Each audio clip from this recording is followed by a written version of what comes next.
Hi guys, and welcome to Last Light Radio Channel. Tonight we step into Louisiana in 1835, where the air hangs thick with sweetness and smoke, and where a field of green cane can look almost beautiful until you understand what that beauty costs. You stand at the edge of the Mississippi as the evening light slides across the water, and the plantations rise from the riverbanks like quiet kingdoms of profit. Everything seems still at first, the white columns, the neat paths, the shimmer of heat over the cane. Yet under that calm surface sits a harder truth, one pressed into the mud by bare feet and carried upward in the breath of people who do not own their own time, their own labour, or even their own children. So, before you settle into the story, take a moment to like the video and subscribe, and while you're here, comment with your location and your local time. Now, dim the lights, and let the river carry you into a world where sweetness begins with pain. You arrive by boat, because that is how this world introduces itself. The Mississippi is the grand road, the brown, muscular highway of Louisiana, and it moves with a slow authority that makes human plans look flimsy. The smell reaches you first. River water, wet wood, rotting reeds, smoke from distant chimneys. Then, beneath it, something almost pleasant, molasses, warm and dark. It drifts through the air in a soft ribbon, as if the land itself were trying to tempt you. The temptation is part of the trick. From the water, the plantation looks orderly. The main house sits high enough to catch a breeze. Oaks spread their branches like careful guardians. Outbuildings stand in practical rows. The cane fields stretch outward in green walls, crisp and rustling, their leaves whispering together whenever the wind passes through. You could almost believe this place is efficient, stable, civilized. That was the sales pitch. Really, a polished estate beside a mighty river, a place of enterprise, a place of modern agriculture, a place where a clever planter turns mud, sunlight, and labour into white crystals worth real money. But the longer you look, the more the arrangement changes shape. The large house is not simply a home, it is a statement. The sugar works are not simply machinery, they are appetite made visible. The rows of cabins are not quaint, they are the geometry of captivity. And the fields, those endless fields, are not landscapes in the romantic sense. They are engines that run on human exhaustion. Louisiana sugar in 1835 is a harsh business because sugar cane is a harsh crop. It is greedy. It wants heat, water, muscle, timing, and relentless attention.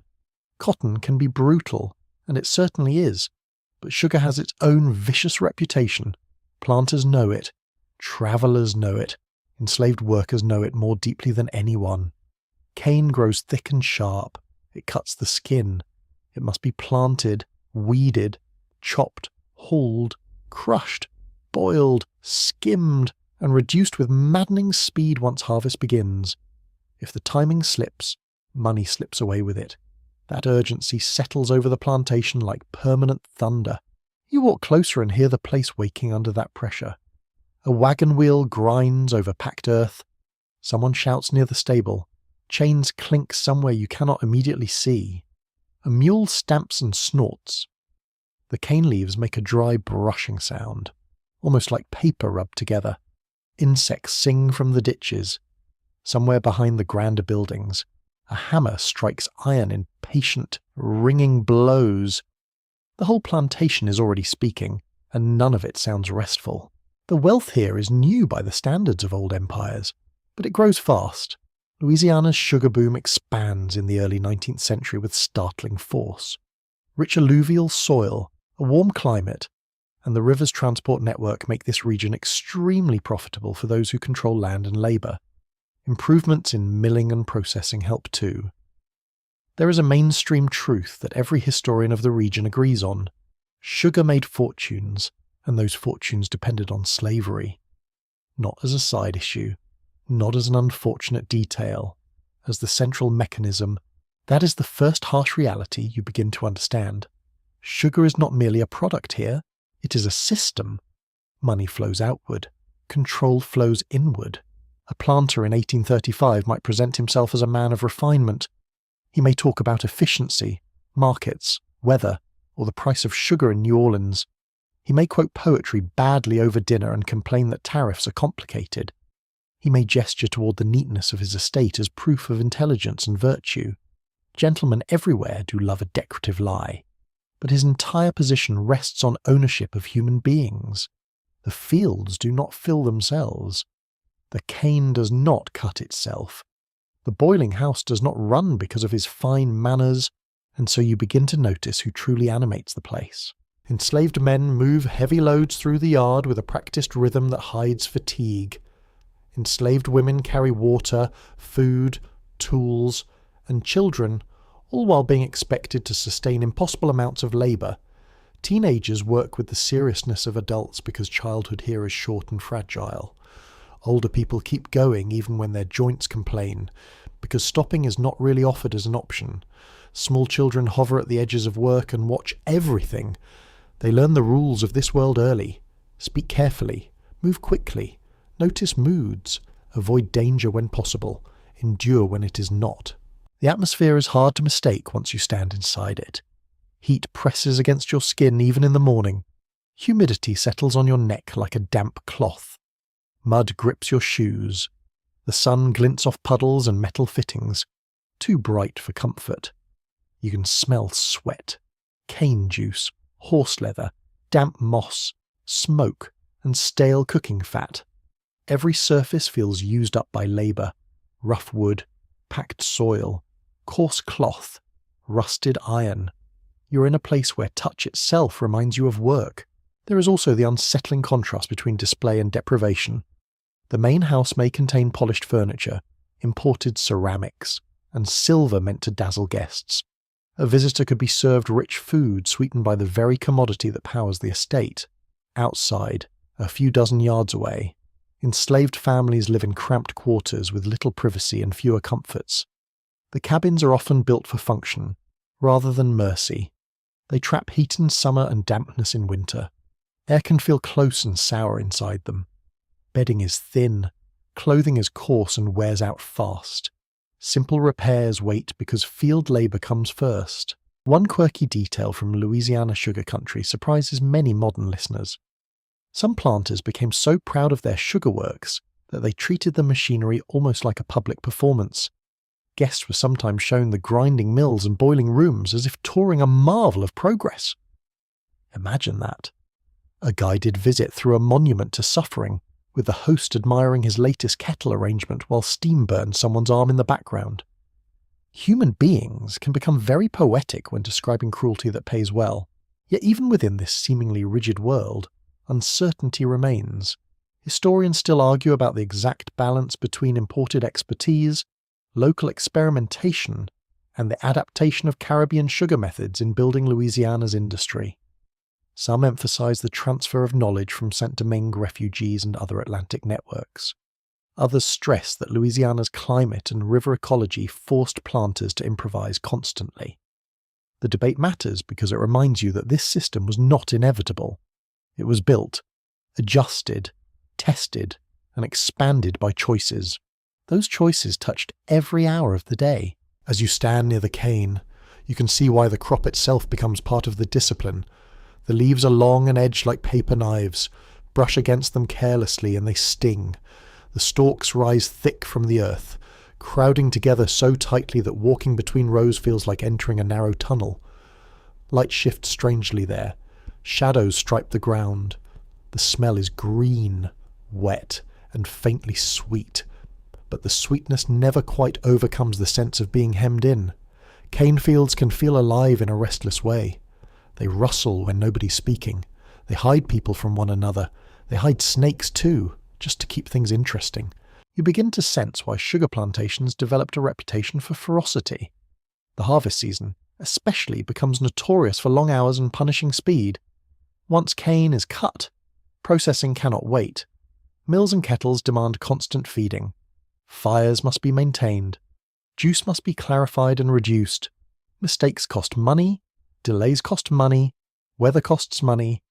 In a world organized around profit, the solution to every threat is usually the same: push harder, demand more, sleep less, replace the broken person if necessary. That logic seeps into the culture of the plantation. Overseers watch for signs of slowness, resistance, or simple human fatigue. Drivers, often enslaved themselves and trapped in painful roles, become part of the machinery of compulsion. Punishment hangs in the air whether visible or not. Sometimes it is direct violence. Sometimes it is the threat of separation, withheld food, humiliation, or increased labour.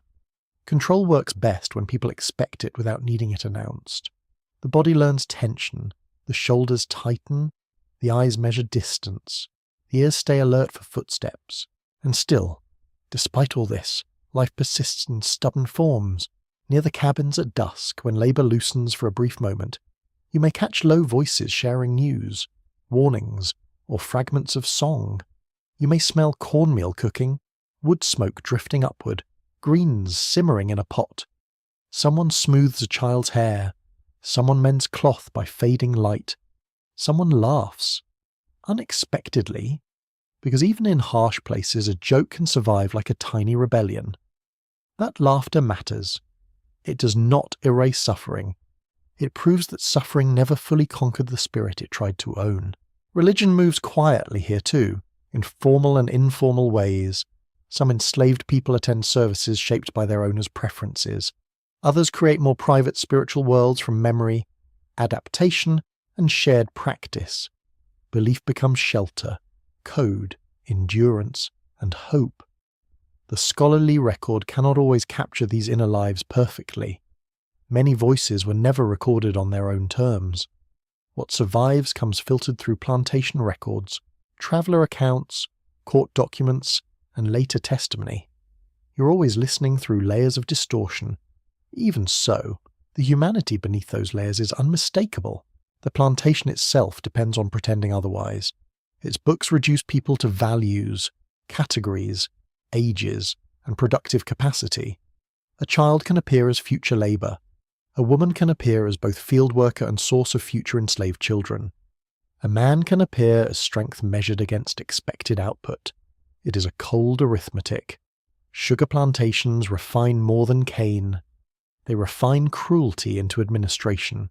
As twilight gathers over the river, the estate changes colour. The cane darkens from bright green to deep shadow. Frogs begin their slow, rubbery chorus from the wetter places. Smoke lifts from the works in soft black threads. Lamps appear in the main house, glowing warm behind windows.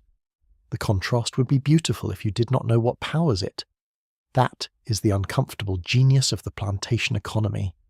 It turns suffering into scenery, labour into elegance, terror into something polished enough for company. You stand still and let the place settle around you. The air is warmer now, almost silky on your skin. Mosquitoes whine near your ear. The earth beneath your feet holds the day's heat. Somewhere far off, a dog barks once and stops. The Mississippi keeps moving in the dark, carrying boats, news, money, gossip, and sugar toward New Orleans, toward markets, toward tables where spoons dip into sweetness without a thought for the hands that made it. But here, in 1835 Louisiana, you cannot avoid the thought. Every glittering grain begins in a field where freedom has been stripped away. Every elegant dessert rests on forced labour. Every polished account book carries invisible fingerprints. And every calm evening beside the river is only calm if you choose not to hear what the land is saying. You hear it now. It sounds like cane leaves rubbing together in the dark. It sounds like a mill waiting for dawn. It sounds like tired breath held steady. It sounds like a world pretending to be graceful while built on pain. You wake into the damp half-light of a Louisiana morning, and the crop is already waiting for you. Sugar cane does not care that the sky is still pale. It does not care that your back is sore, your hands are swollen, or the mud has not dried from yesterday. It stands in tight green ranks, patient and greedy, asking for more labour before the day has properly begun. In 1835, that is the real master of this landscape. Not the planter in his broad hat, not the overseer on horseback, the cane itself. Everything on the plantation bends around its demands. You step into the field and feel the ground give slightly under your weight. The soil here can be rich and black, almost luxurious to the eye, but it clings to boots and bare feet alike with a practical cruelty. Moisture rises from it in a warm breath. The air smells of wet roots, trampled grass, stagnant ditch water, and the faint sweetness of stalks bruised by handling. Mosquitoes drift in lazy clouds near the low places. Gnats gather at your face. Even the morning feels used already. Sugarcane is not native to Louisiana, yet by 1835 it has become one of the region's defining crops. That is the plain historical fact sitting beneath the haze. Planters along the lower Mississippi have discovered that under the right conditions they can produce a commodity that sells for impressive sums.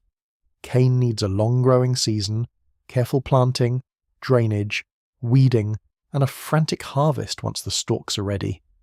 It is agriculture, yes, but agriculture with the temperament of a tyrant. A cotton field can sprawl and wait. A cane field issues deadlines. You see the rows extending outward, each stalk rising thick from the earth with jointed segments packed full of juice.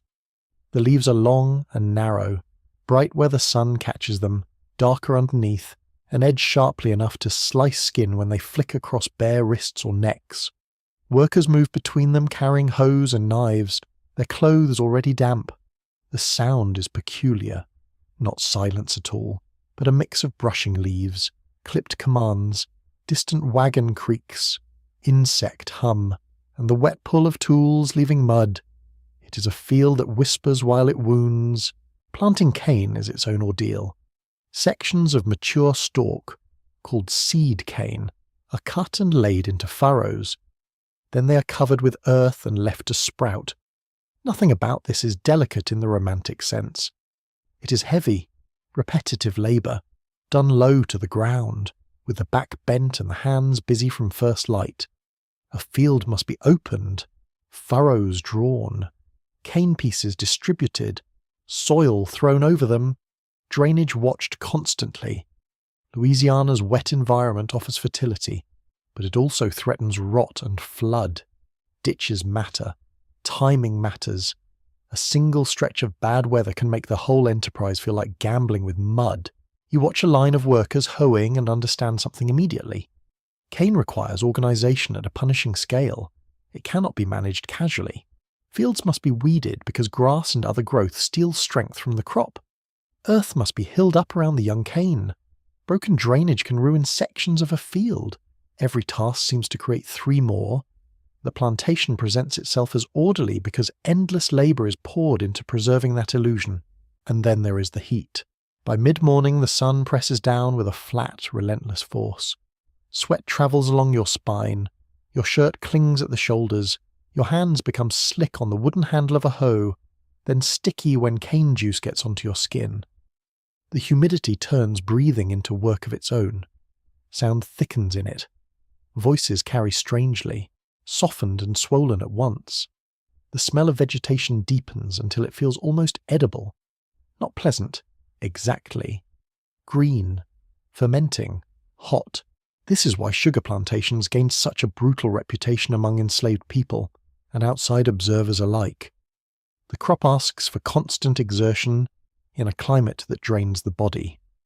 Travellers in the 19th century often remarked on the discipline and intensity of sugar work, though many did so with a detached tone that now feels almost insulting. They admired production numbers while gliding past the human cost. It takes a special kind of moral laziness to see a field full of exhausted people and think mainly about output. History has never lacked that talent. The labour force is divided by custom, power, and the planter's needs, but no division softens the basic truth. Men, women, and children all contribute to the cultivation of cane. Adult men are often assigned the heaviest cutting and hauling, yet women also work in the fields with tools, carrying burdens and enduring the same weather. Children weed, fetch, tend animals, and begin learning the routines that will shape the rest of their lives. Age matters only up to the point where it interferes with productivity. After that, expectations rise quickly. Childhood narrows under pressure. You kneel to inspect a young cane shoot and notice how the plantation's future rests in such ordinary sights. A green blade, a ridged stalk segment under soil, a ditch cleared just enough to move water away. The wealth of the whole estate starts in these small, repetitive acts, none of them glamorous. A planter may later boast of barrels and hogsheads, of machinery and market rates. But first someone had to crouch in wet dirt and do the work. A quirky detail from sugar country is that people sometimes judged a planter's competence by the appearance of his cane rows and drainage as much as by the size of his house. A fine columned facade might impress a dinner guest. But among planters, practical bragging rights often lived in furrows, ditches, and the promise of a strong grind. Prestige could be surprisingly muddy. That practical side created a culture obsessed with supervision. Overseers move along the field margins watching pace, posture, and tool use. A horse shifts beneath one man as he scans the rows. Another figure stands on a rise, hat pulled low, calling out instructions that are less guidance than warning. The field becomes a stage for surveillance. Even when nobody is speaking directly to you, you feel the weight of being watched. It settles in the shoulders. It changes how fast you move. It shortens whatever breath you thought you had saved.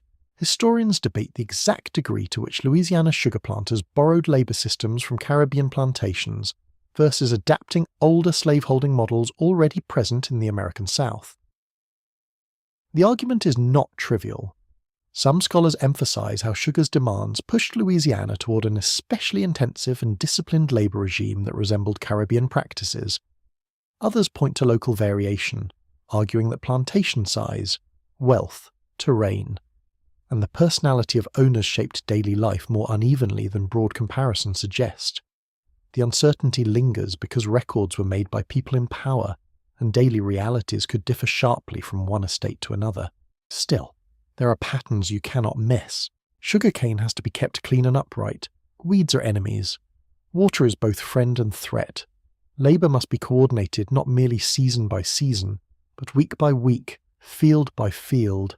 A neglected patch shows quickly, and neglect, in this world, is rarely blamed on the management. It falls downward, onto the people with the least power to answer back. You pass workers carrying bundles of cut cane for seed, and notice the toll on the body. Arms strain under awkward lengths of stalk. The leaves scratch exposed skin. Dirt cakes the ankles. Shoulders develop a permanent look of compression, as if years of burden have taught them never to lift fully again. Some hands are calloused and split, the skin polished hard in some places and torn in others. Cane juice dries tacky, mud dries brittle, then sweat dampens both again. Every part of the day has its texture. The crop changes with the seasons, and each season imposes its own rhythm. Planting has one kind of exhaustion. Hoeing and weeding have another, more repetitive and back-breaking, hours measured by the swing of tools and the slow clearing of rows. As summer deepens, attention turns to the ripening cane and the perpetual anxiety of weather. Louisiana is kind enough to grow rich crops and cruel enough to threaten them with flood, storm, and early frost. A planter may speak grandly of management, but anyone living close to the field knows that nature always keeps a cruel little laugh in reserve. You notice too that cane cultivation ties labour to the land in a particularly intimate way. Workers must know the soil's moods, the spots that hold water too long, the ridges that dry faster, the sections where weeds return stubbornly, the ditches that clog first, the rows where young shoots are weakest. Much of this knowledge lives in the minds and hands of enslaved people, though official credit rarely follows it there. The plantation depends on expertise it refuses to honour. That is one of slavery's constant habits. It steals skill and then pretends skill belongs to ownership. At noon the sun grows hard and white, almost metallic. The field loses whatever softness the morning had. Cane leaves flash at the edges of your sight. The dirt path between rows becomes glaring and dry in some places, soupy in others. You taste salt on your upper lip. Water, when available, is warm and plain, but it still feels precious. Food is simple and functional, meant less to comfort than to keep labour moving. Cornmeal, pork, perhaps beans or greens, depending on circumstance. Enough to continue, not enough to make the day kind. The crop also shapes time in subtler ways. Rest is measured against necessity, not need. Family life must fit around the field's schedule. Illness collides with the demands of work. Pregnancy does not suspend agricultural pressure. Old age offers little protection. Everything yields to the question of what the cane requires. That is why it feels almost alive as a force in the community. Not alive in a mystical way, but alive as a structure of demands repeated daily until they seem natural. They are not natural, they are imposed. The planter could choose another crop. He could reduce acreage. He could surrender profit rather than deepen exploitation. Those choices exist, even if he treats them as absurd. The harshness of sugar is not some weather pattern falling from heaven. It is a business model joined to a plant that rewards cruelty when cruelty increases efficiency. You glimpse the edge of the processing area from the field, the chimney standing above the roofs like a finger marking the real destination of all this labour. That is where the cane will go, where green matter becomes juice, syrup, crystals, and money. But out here, among the leaves and mud, the transformation still begins with bodies pushing against fatigue. A few birds hop along the ditches searching for insects disturbed by hose. Dragonflies skim low over standing water with jewel-coloured wings. The natural world carries on around the plantation with impressive indifference. A heron lifts from a marshy edge and glides away, elegant and detached, as if the whole scene beneath it were too clumsy to study. You almost envy the bird. It leaves. Most people here cannot. Another strange tidbit from the era is how often planters wrote about cane with something close to affection. In letters and account books they described promising fields, sweet juice, fine stands of stalks, or disappointing patches after bad weather. The language could sound tender. Rarely did they extend the same emotional detail to the people whose labour brought those fields into being. Cane received attention as a living investment. Enslaved people were often reduced to numbers, categories, and costs. The contrast is chilling. As afternoon settles in, the field acquires a dull rhythm, almost hypnotic from a distance. Bend, cut, lift, walk, hoe, turn, repeat. Repetition can make almost anything look peaceful, and that is one of history's more dangerous visual tricks. A plantation scene painted from far enough away might seem orderly. Up close, the order is maintained by fatigue, coercion, and the daily draining of human strength into a crop that never says thank you. The wind shifts briefly and carries the smell of cane juice from a nearby cart where stalks have been bruised. It is sweeter now, greener than finished sugar, with a raw freshness that disappears quickly once it begins to ferment. That scent might seem cheerful in another setting. Here it simply reminds you that value is always being extracted from something living. By late day, the light turns richer and softer. But the work does not become easier. Muscles stiffen, hands lose finesse. Legs feel heavier with each step through the rows. The field rustles in long sighing waves as the breeze passes over it. For a moment it almost sounds like the sea. Then a shouted order cuts through, and the illusion is gone. You stand at the edge of the cane and understand the deeper truth of this crop. It is not merely that sugar requires labour. Many things do. It is that sugar in Louisiana in 1835 requires a level of regimentation and effort that pushes every part of plantation life toward hardness. The field teaches the plantation its character. Sharp leaves, tight schedules, heavy loads, constant watching. The crop writes its demands into the routines of everyone forced to serve it, and so the day closes with the cane still standing there, row after row, waiting to be tended again, as patient as hunger, and just as endless. You leave the open field and move into the built world of the plantation, where wood, brick, iron, and packed earth have all been arranged to serve one purpose. The place is not random. That is the first thing you feel. Every path directs movement. Every building announces rank.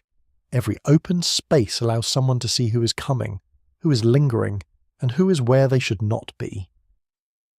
In 1835, Louisiana architecture is never just architecture on a sugar plantation. It is management made solid. The main house rises first in your view, because it is meant to. It sits where air can circulate better, where flooding is less likely to reach it, and where the family inside can look outward over the estate with a sense of command. The plastered walls or painted boards appear clean from a distance. The windows reflect sky and trees in a pleasing way. A gallery or porch catches shade. Chairs sit where someone may take coffee and discuss prices as if wealth were produced by conversation alone. The whole design whispers comfort, authority, and permanence. Yet even here, the house has a practical role beyond display. It is a lookout. From its upper windows and broad front, the owner or his family can survey paths, fields, and workyards. Visitors approaching by road or river can be seen early. Smoke from the sugar house can be monitored.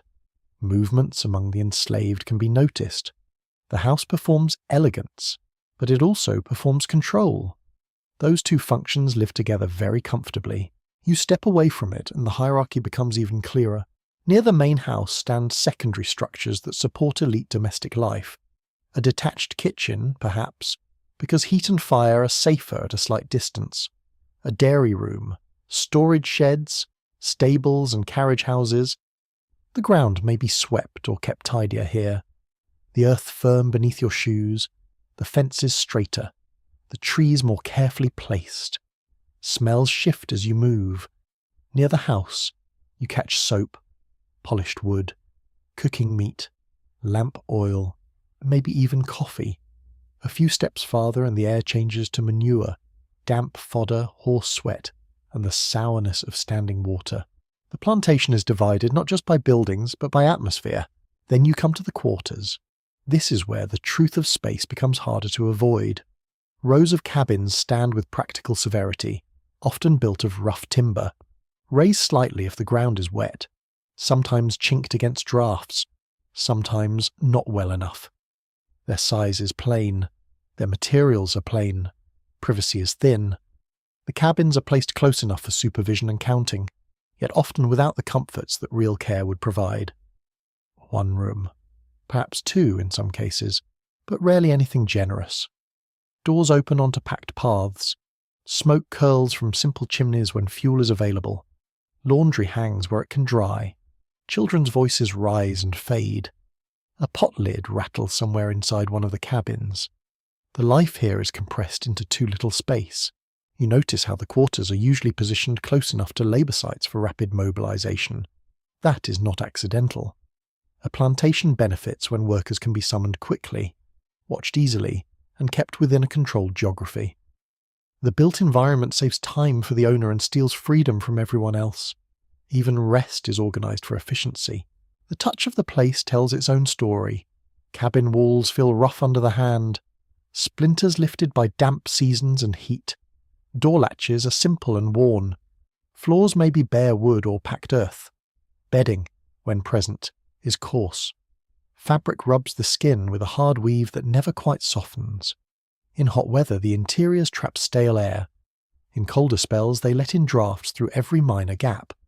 You can smell smoke sunk into walls, old sweat in blankets, boiled cornmeal, damp clothing, sickness that lingers too long, and the faint sweetness of molasses stuck to a pot or spoon. A mainstream fact about sugar plantations is that their work complexes were usually more elaborate than those on many smaller farms, because cane required processing on site. Cotton could be baled and shipped with relative simplicity. Sugar had to be crushed and boiled quickly before the juice spoiled. That need reshaped the plantation's architecture. A sugar estate was not only a farm, it was an industrial site. And there it is, looming beyond the domestic spaces. The sugar house. You hear it before you fully enter its orbit. The clank of metal, the thud of materials handled in haste, the crackle of fire under kettles. Voices sharper here than elsewhere because urgency never leaves the room. The building itself is larger and heavier in feeling than the cabins. Often brick or strongly framed timber depending on the owner's resources. Openings allow heat to escape, at least in theory. In practice, the air inside remains thick, wet, and punishing. Steam softens the edges of vision, fire hardens everything else. Near the sugar house stand the mill and adjacent work areas. Cane carts arrive here loaded high, wheels groaning, mules sweating, drivers urging movement with impatience because delay means lost juice and lost profit. The architecture of this zone is pure appetite. Wide entrances, strong floors, space for carts to turn, elevated platforms, drainage channels, storage areas for barrels, tools, and fuel. The arrangement exists to pull the crop inward as fast as possible and force it through the stages of transformation. The smell is unforgettable. Fresh cane crushed into green sweetness. Smoke from furnaces, wet ash, hot syrup, grease on machinery, damp brick, human sweat thickening in the steam. It clings to your throat and tongue. After a while, everything tastes faintly burned and sweet at once. A quirky historical detail gives this industrial world an almost strange theatricality. Some sugar houses were illuminated at night during grinding season, so dramatically that travellers described them glowing in the dark like furnaces or ships on fire along the river. Imagine seeing that from a distance, a bright, boiling house blazing against the black Louisiana night. It would look impressive. It would also mean that somewhere inside, human beings were working themselves toward collapse while the kettles roared. You move farther around the complex and notice specialized spaces branching outward.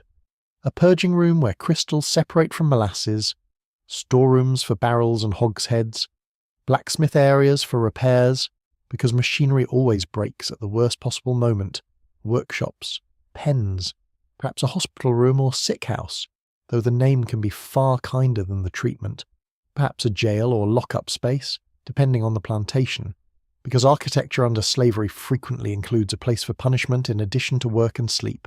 A whole geography of coercion lives here in plain view. Historians continue to debate how standardized plantation layouts really were across Louisiana's sugar country. Some scholars argue that economic necessity produced a recognizable pattern, with the sugar works dominating the center and quarters placed strategically nearby. Others stress the variety created by local terrain, river frontage, old land grants, inherited properties, and the changing fortune of owners. The argument remains because surviving maps, sketches, and archaeological evidence do not always tell the same story. Still, one theme is constant. These places were built to extract labour, reduce wasted motion, and reinforce hierarchy. Even the paths matter. A broad lane may connect the landing to the main yard so goods can move to and from the river. Narrower tracks lead to the fields. Footpaths branch between the cabins. The owner's route, the overseer's route, the wagon's route, and the worker's route overlap just enough to keep the system running, yet not enough to suggest equality. You feel it in the ground. Some parts are trodden smooth and firm, others remain rutted and wet. Some spaces invite a carriage, others only a tired pair of feet. The chapel, when present, or a designated gathering place for worship, tells another complicated story. Religion on plantations can serve comfort, discipline, or both at once. A formal service space may be intended to encourage obedience under the language of salvation, but people also make meaning inside such spaces that escapes the planter's control. Songs soften into prayers, prayers harden into endurance. The building may be simple, but what happens inside it is not simple at all. Close by, the overseer's house usually stands in a strategic position. It is often more modest than the planter's residence, but its function matters enormously. It sits where the manager of daily labour can observe the quarters, hear activity from the works, and respond quickly to disorder. That house carries a different mood from the big house. Less polish, more direct tension. Saddles, ledgers, boots, tools, weapons, perhaps. It smells of leather, tobacco, mud, and vigilance. And then there are the little spaces easy to overlook. Yard corners where children play for a few brief minutes. A patch of earth behind a cabin where someone grows greens or herbs. A stump used as a chopping block. A place beside a wall where women sit to mend clothing in evening light. A hidden pocket near the edge of the quarter where two people can talk in lower voices. The plantation tries to regulate space completely, but human beings keep making their own uses of it. A narrow scrap of ground can become a kitchen garden, a meeting place, a shelter for thought. Archaeologists have found evidence on some plantation sites of personal objects that complicate the owner's records. Beads, pipes, buttons, pottery fragments, charms, and food remains suggest layers of daily life that plantation ledgers ignored. That is one of the small victories of material history. A broken bowl can tell the truth where a polished account book lies by omission. You enter one of the workyards and see how open space itself becomes part of discipline. There are few places to hide. Wagons can pass, loads can be stacked, workers can be counted, punishment can be made visible. The yard is a stage on which power performs itself daily. A person crossing it knows they may be watched from multiple directions at once, from the overseer's porch, from the main house, from the sugar works, from anyone assigned to monitor. This is the architecture of enslavement at its clearest. It does not merely house labour. It arranges bodies in relation to authority, distance, danger, and time. It reduces options. It speeds extraction. It makes the extraordinary violence of slavery feel ordinary through repetition and design. The sounds layer over one another as afternoon deepens. A mule brays. Iron rings against iron in the smithy. A child cries briefly, then is hushed. Water slaps against the landing pilings down at the river. Cane cart creak. Someone laughs, sharply, almost in disbelief at some passing remark. Someone coughs a deep chest cough that sounds old and permanent. Chickens scratch near the cabins. The plantation is never silent because silence would imply freedom from demand. Touch keeps teaching the lesson too. A sun-warmed brick wall holds heat against your palm. A cabin threshold is worn smooth at the centre from years of feet crossing it. Rope fibres bite the hand. Cane fragments left in a cart feel wet and sticky. An iron kettle gives off radiant warmth even when you do not touch it. The whole place insists on contact. Work leaves marks, and the materials remember. As evening approaches, shadows stretch along the yard and soften the harshest lines without changing what they mean. Smoke rises blue-grey from cabin chimneys. The great house glows more gently. Lamps appear.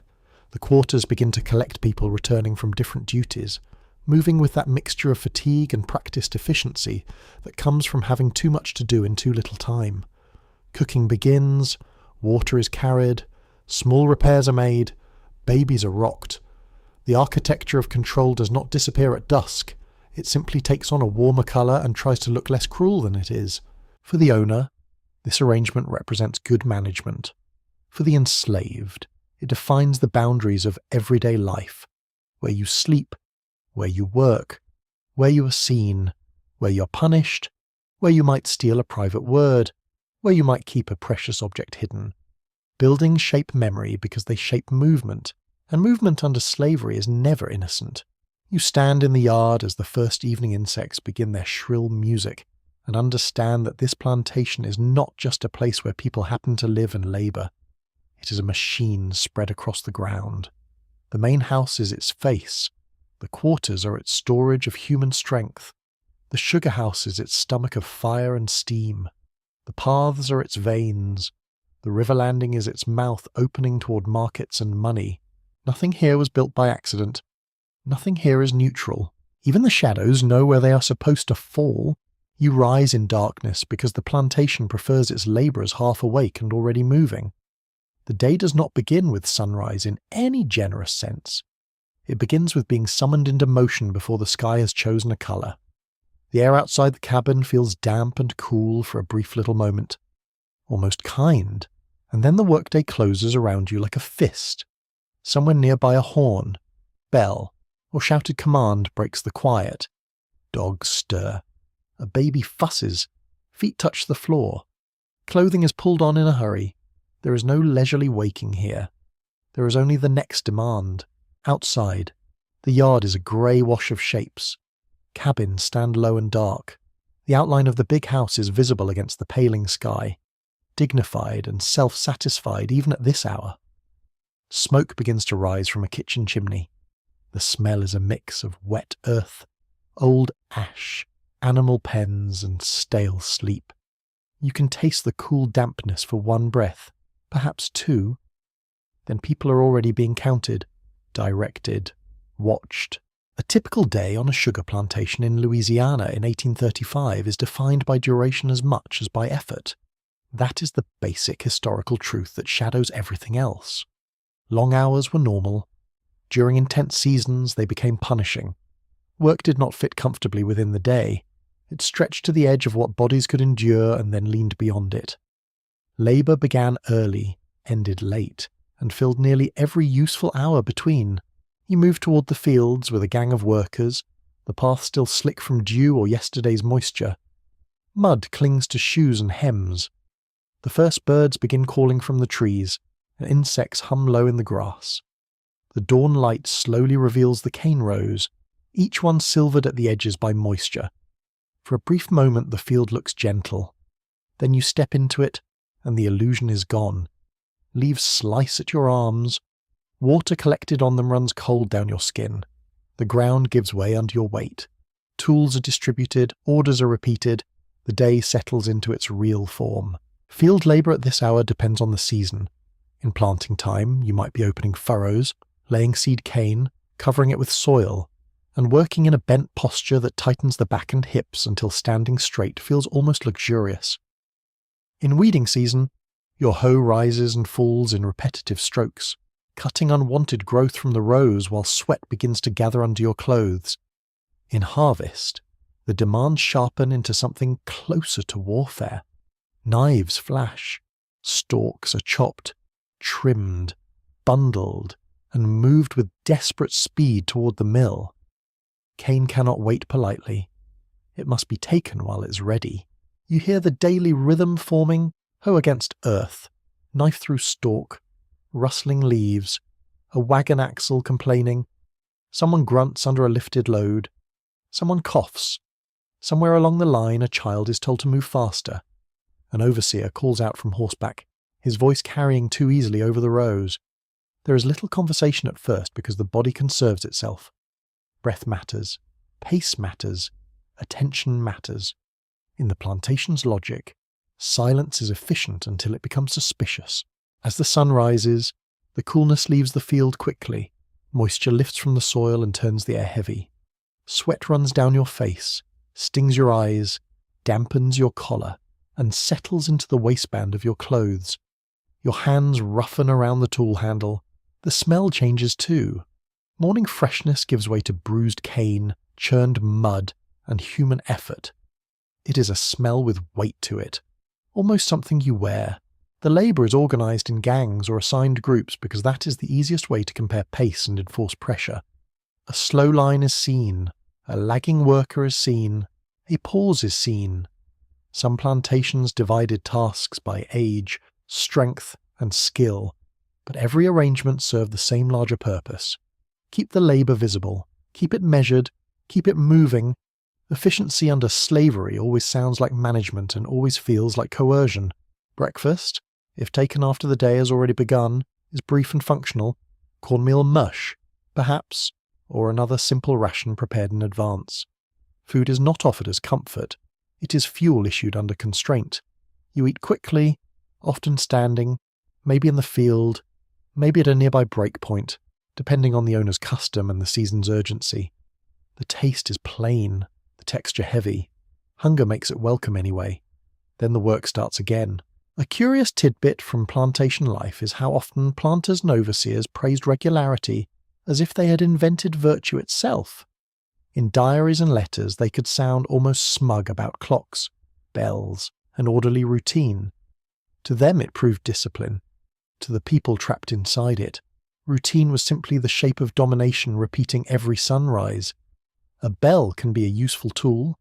It can also be a metal little tyrant. By late morning, bodies begin revealing the true price of the schedule.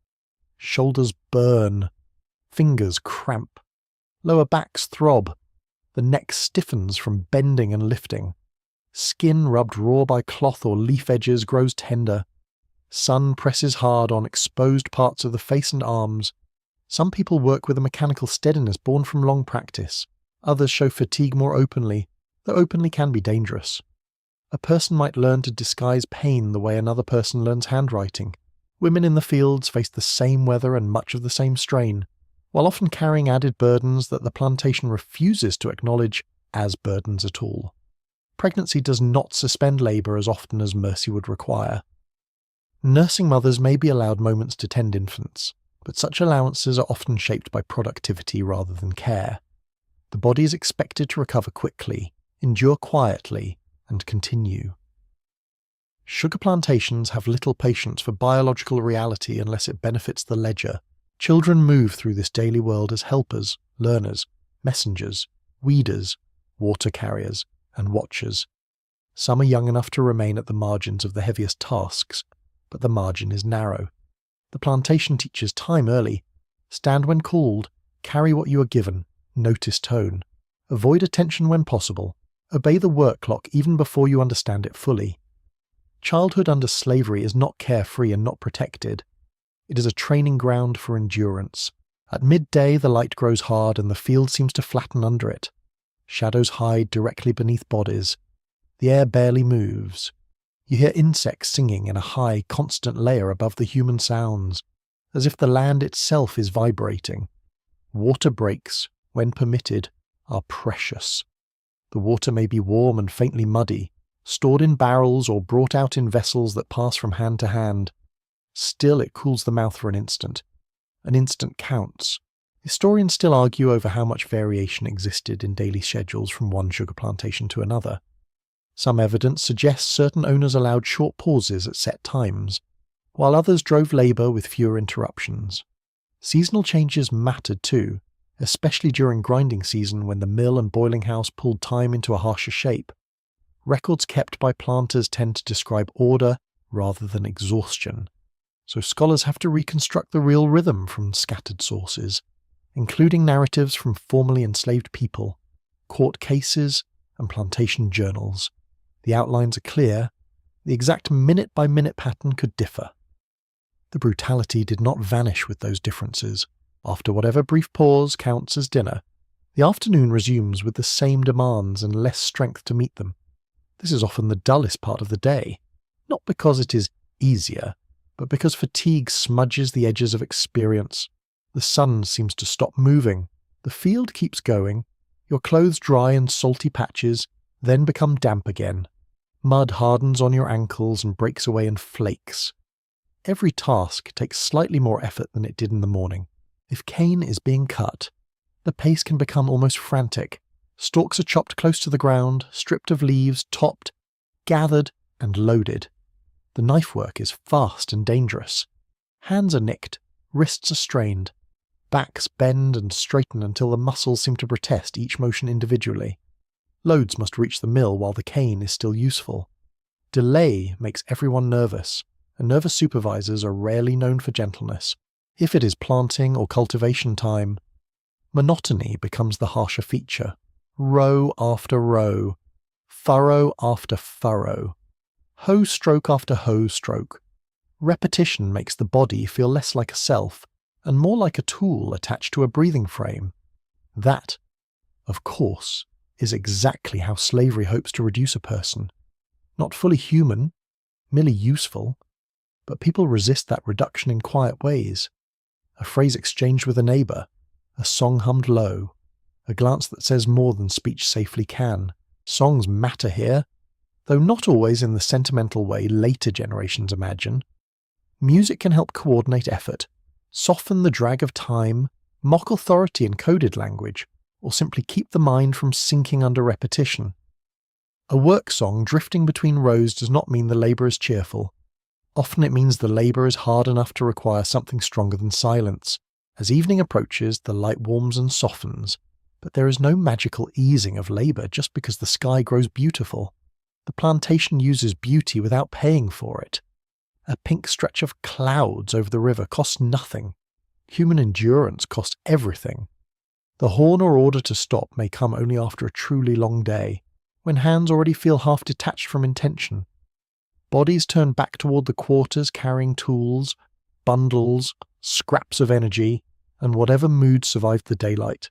But stopping field labour rarely means stopping work. Back at the cabins, another shift begins. Though nobody calls it that in polite company. Water must be hauled, fires must be lit, food must be prepared, clothes must be mended, children must be fed, washed, soothed, corrected, or held. Sickness must be tended as best one can. Tools may need cleaning, small possessions must be hidden or guarded. A person can be exhausted to the marrow and still have evening duties waiting like unpaid debts.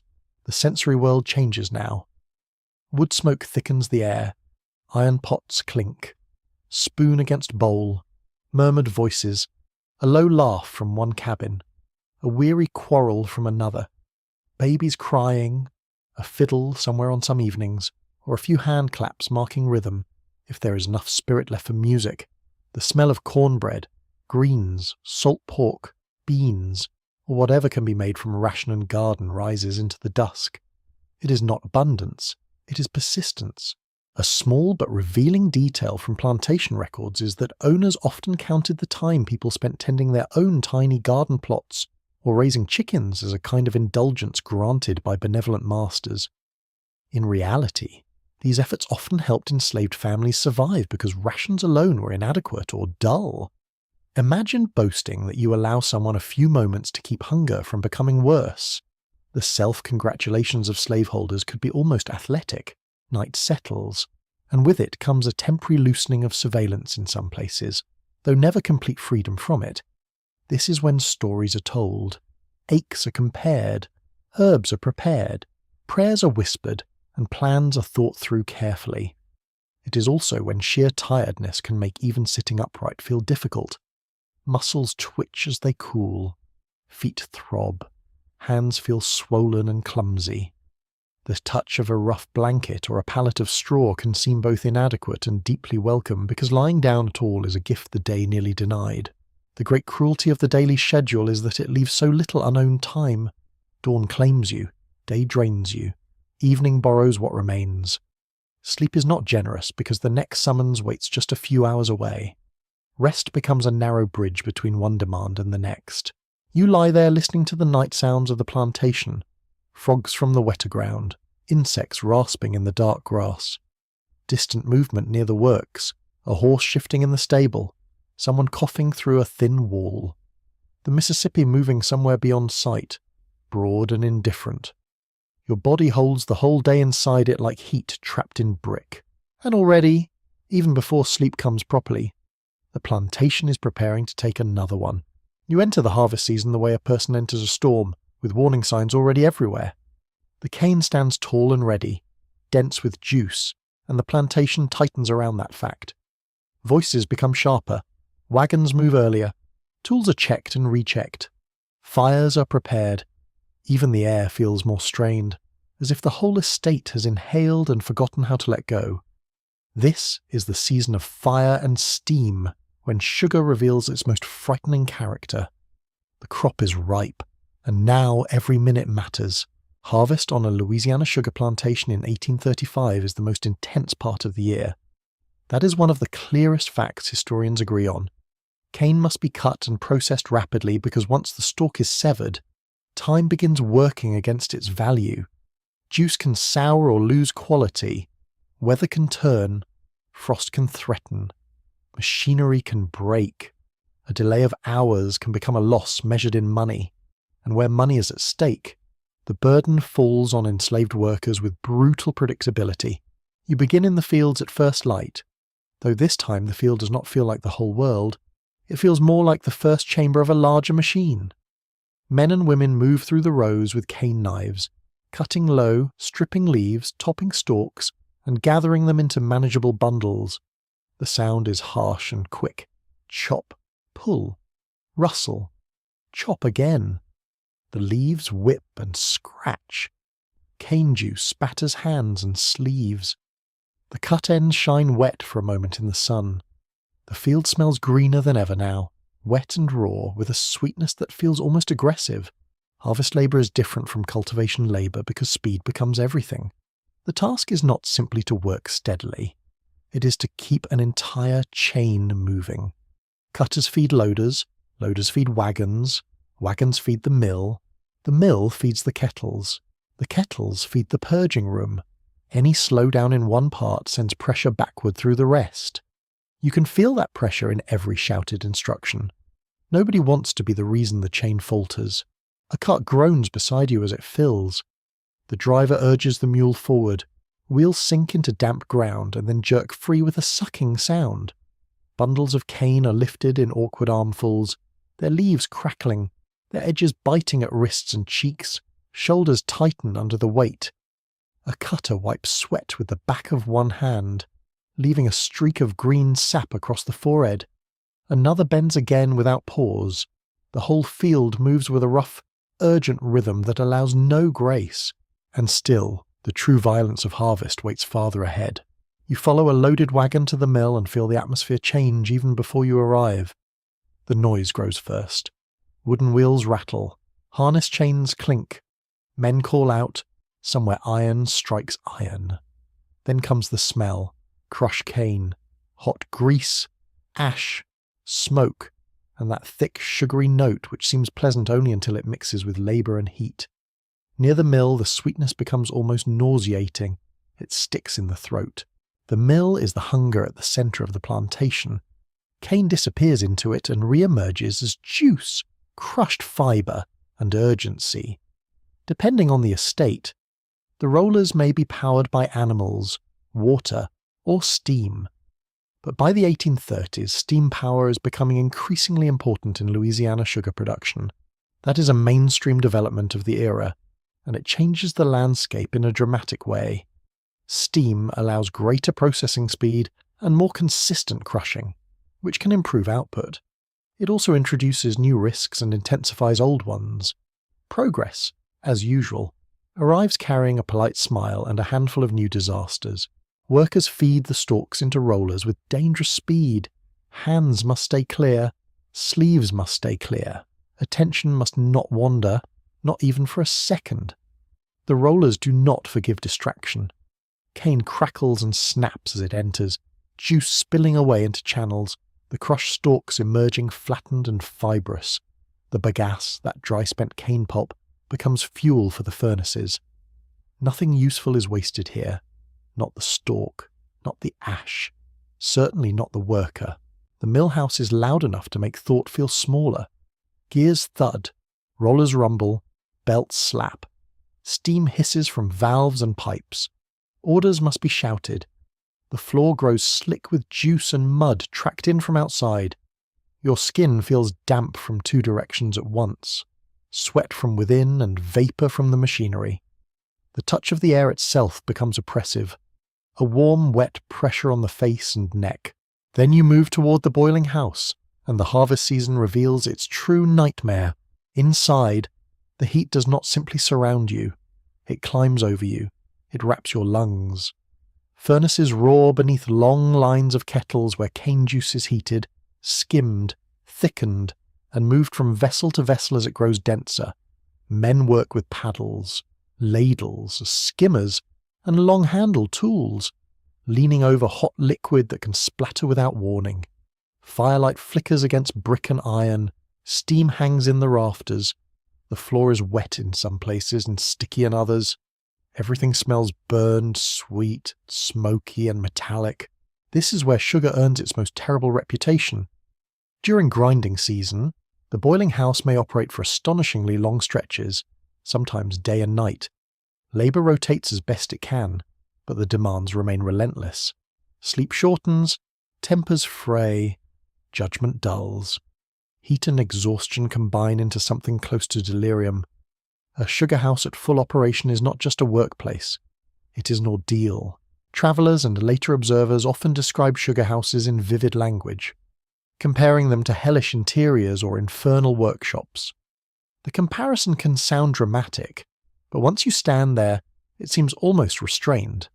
There are flames underfoot, steam above, scalding liquid beside you, and constant pressure from the crop itself.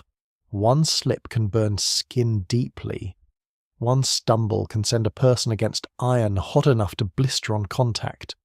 One misjudged movement can ruin a batch and trigger rage from those in charge. A curious tidbit from the world of sugar making is that experienced sugar boilers were sometimes considered highly valuable because the exact handling of juice through each stage required judgment as well as strength.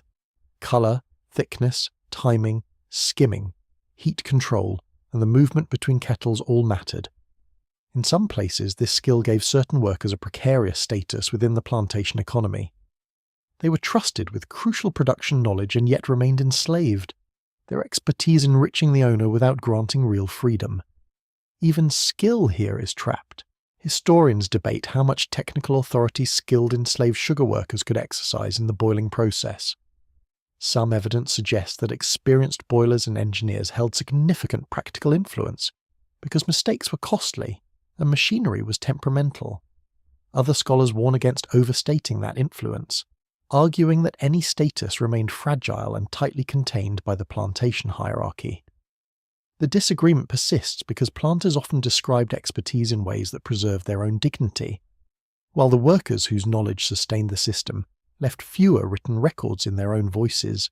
Outside the boiling house, night may fall, but inside, the season keeps its own clock.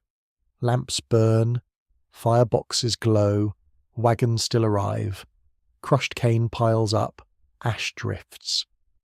The harvest season in Louisiana often demanded work after dark because cane cut in the field had to be processed quickly. That means the ordinary day stretches into something monstrous. Field labour merges with mill labour. Evening turns into labour lit by flame. Midnight becomes just another hour to keep the kettles moving. You step back out into the yard and the darkness feels almost cool, though your clothes are damp and your skin prickles from the sudden change. The sky above is black velvet punctured with stars. Smoke rises from the chimney in a steady column, carrying embers and the smell of scorched sugar into the night. Frogs call from the wetter ground. A mule stamps near the carts, its flanks gleaming faintly in lantern light. Then another wagon arrives, and the whole cycle starts again. This is one of the strangest visual scenes in Plantation, Louisiana. The sugar works blazing at night, the yard half lit by lanterns and furnace glow, faces appearing and disappearing in steam, cane piled in shadows, wheels turning, chimneys breathing smoke against the stars. To someone passing on the river, it might look almost magical, like an industrial palace shining in the wilderness. Yet the splendour is false. The light comes from labour forced past the limits of health and safety. Harvest season magnifies punishment too, because the crop is so perishable and profits so immediate. Planters often became even less tolerant of delays, absences, or mistakes during the grind. An injury might be treated not as a human emergency, but as a logistical inconvenience. Illness might be doubted, fatigue might be punished. The system already runs on coercion. Under harvest pressure, it grows less patient with pretending otherwise. The body experiences this season differently from ordinary fieldwork. In the cutting gang, the muscles burn from repetitive chopping and lifting. In the mill, tension lives in the hands and shoulders because one careless moment can maim. In the boiling house, the whole body feels under siege from heat. Eyes sting, skin sweats and dries and sweats again. Thirst becomes constant. Sleep deprivation blunts the mind, making the dangerous environment even more dangerous. Some workers no doubt moved through nights in a state beyond simple tiredness, a floating half-awareness held together by necessity. Food and rest during the grind often remained inadequate relative to the labour demanded. A person cannot safely do such work on short sleep and poor nourishment. But safety is not the plantation's guiding principle. Production is a few mouthfuls, a brief pause, then back to the kettles, back to the carts, back to the cane knife, back to the roar of heat and steam. There is another layer of cruelty in the harvest season. It creates a strange intimacy between beauty and danger. The cane field under morning mist can look serene. The furnace glow at night can look splendid. Molasses bubbling in a kettle gives off a rich smell that many people elsewhere would associate with comfort, baking, sweetness, holiday treats. Here those same sensory details are tied to exhaustion, burns, surveillance, and fear. The senses cannot trust themselves. What smells warm may be deadly. What looks beautiful may be unbearable. Some planters love to boast during this season about output, efficiency, and the quality of the sugar crop. Letters from the period can sound almost cheerful about fine weather for grinding or a successful run through the kettles. Meanwhile, the enslaved people making that success possible were handling blades, fire, steam, and crushing machinery while running on too little sleep. The contrast is enough to make your teeth ache near dawn. After a night of work, the boiling house grows pale at the edges as outside light slowly returns. Steam drifting through the open spaces changes colour from orange to grey. Tired faces become clearer. The floor looks worse in the morning than it did at night, tacky with syrup spots, streaked with mud, marked by ash and spills. The furnace still roars. The work still continues. Morning does not reset anything. It merely exposes it more fully. You realise then that harvest is the plantation stripped of all polite disguises. In quieter months, a planter may speak of stewardship, management, and domestic order. During the grind, the truth stands sweating in plain sight. Sugar is an industrial discipline built on enslaved labour.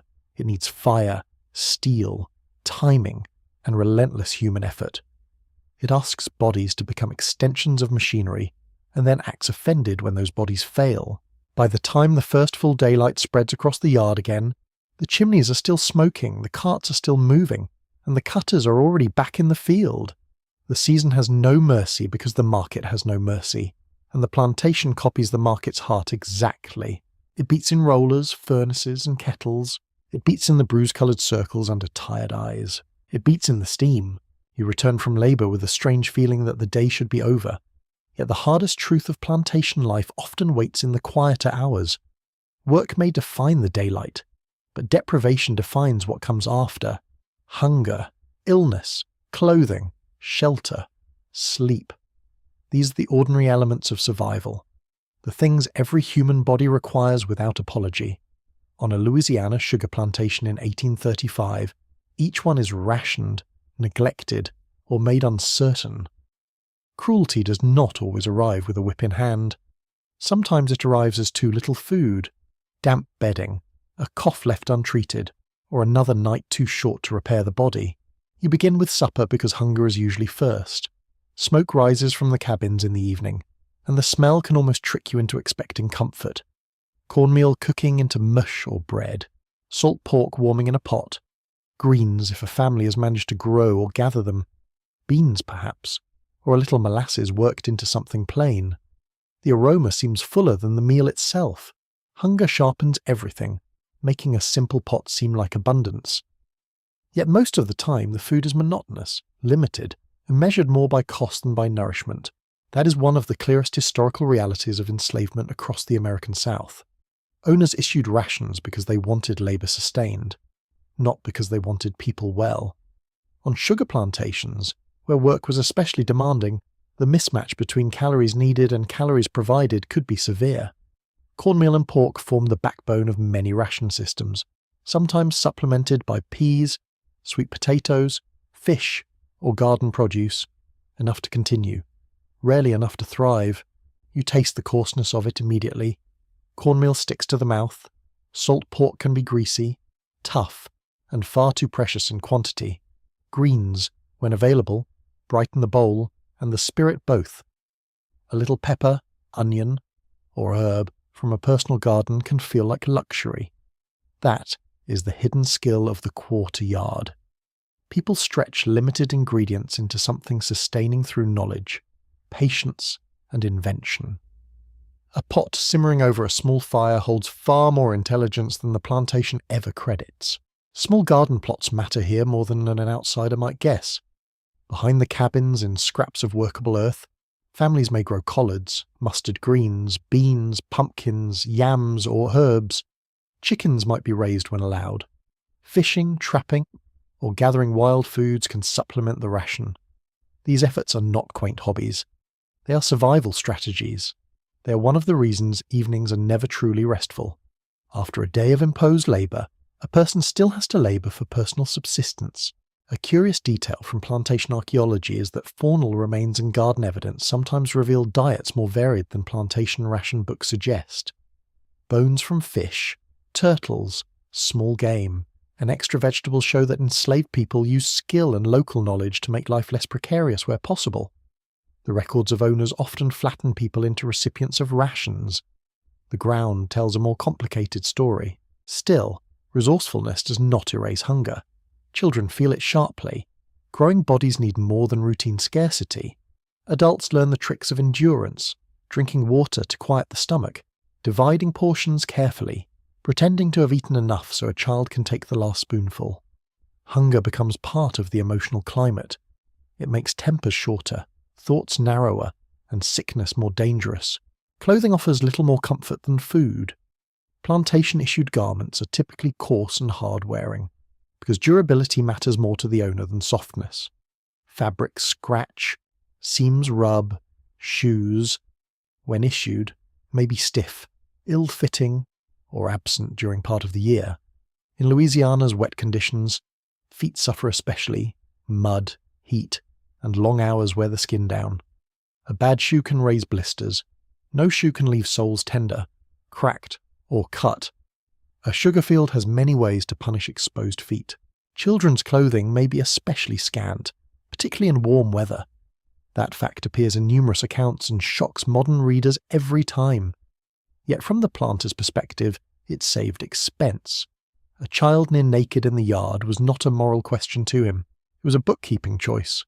The banality of that choice is its own horror. You run your fingers over a shirt sleeve hanging by a cabin door. The cloth is rough, almost stiff with repeated washing and wear. It smells of smoke, sun, and the person who wore it through a long day. Repairs show everywhere. A careful patch at the elbow, another at the hem, a seam reworked by lamplight.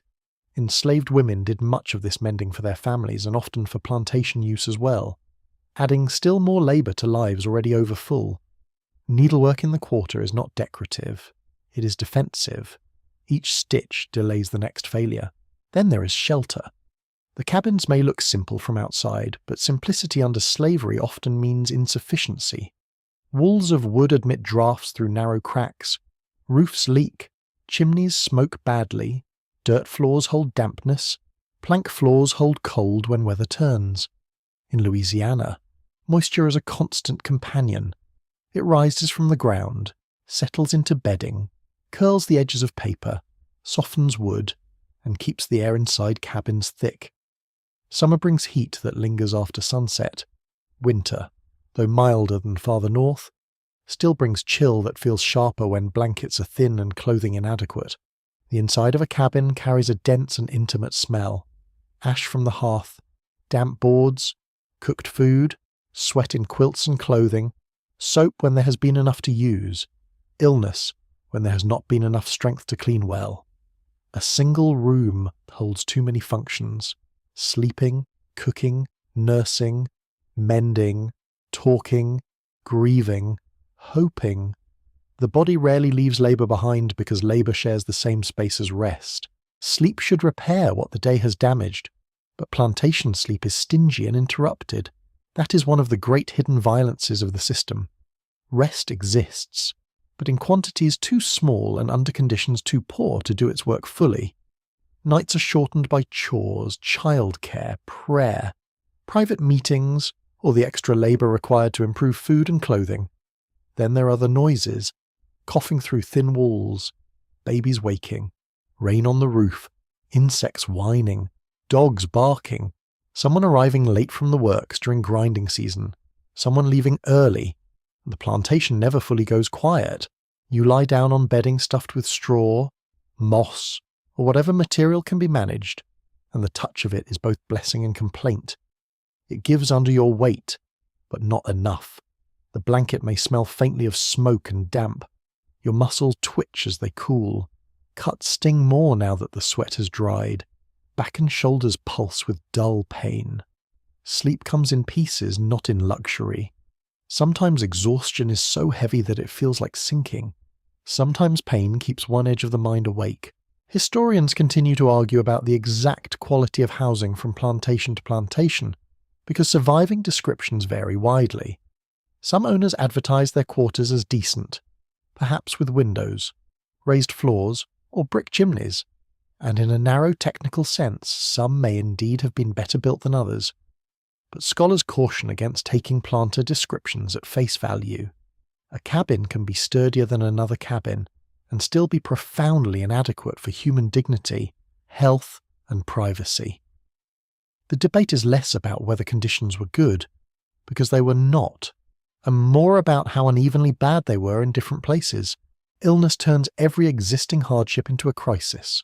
Sugar plantations were environments of strain, dampness, crowding, exposure, and insufficient nutrition, all of which make disease harder to resist and harder to recover from.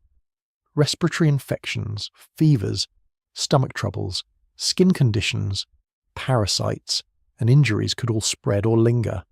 Malaria was a particular threat in many parts of the lower south, and Louisiana's wetlands did nobody any favours.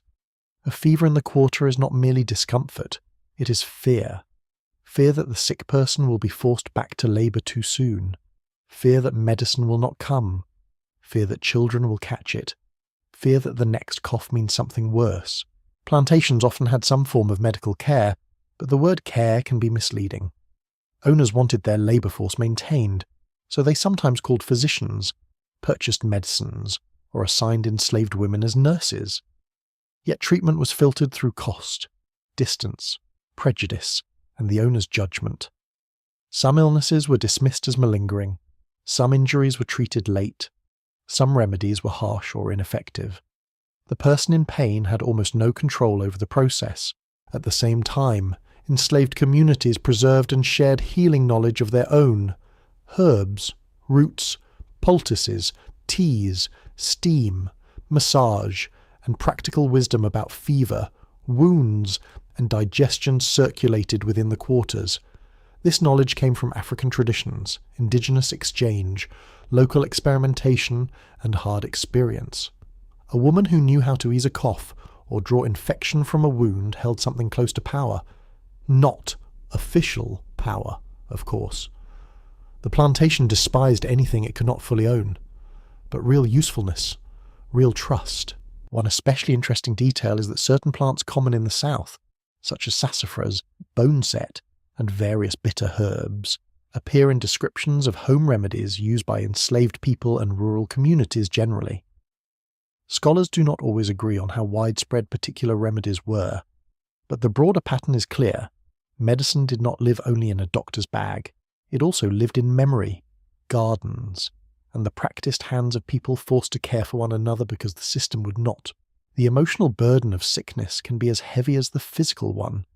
Imagine watching a child sleep fitfully with fever in a cabin that barely cools. Imagine listening to an older relative cough deep into the night, knowing the horn will sound again at dawn.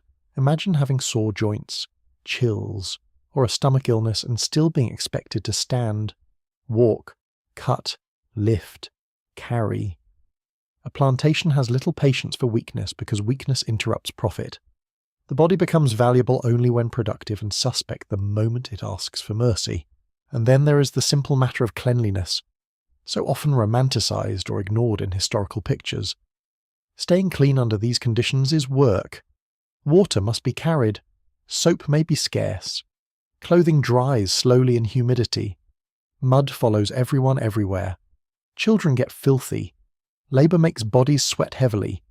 Cuts and insect bites need washing. Bedding needs airing. Pots need scrubbing. Hair needs care. None of this is trivial. Cleanliness helps preserve health, dignity, and self-respect in a world determined to wear all three down. Even small comforts become immense. A dry pair of stockings, a blanket that is not torn, a spoonful of molasses, a warm stone near the feet on a cold night, a child falling asleep without coughing, a breeze entering through the door just before dawn. These are not luxuries in the ordinary sense. They are pieces of relief, tiny repairs against a life designed to grind people down. As night deepens around the cabins, you hear the quarter settle unevenly. Low voices continue in one doorway. Someone stirs a pot one last time. Someone whispers a prayer. A woman hums while rocking a child. From another cabin comes the soft scratch of a needle through cloth. The darkness smells of smoke, damp, and the lingering richness of cooked greens. Nearby, a person turns in sleep and the bed frame answers with a creak. Every sound feels close because the walls are thin and the lives inside them are pressed close together.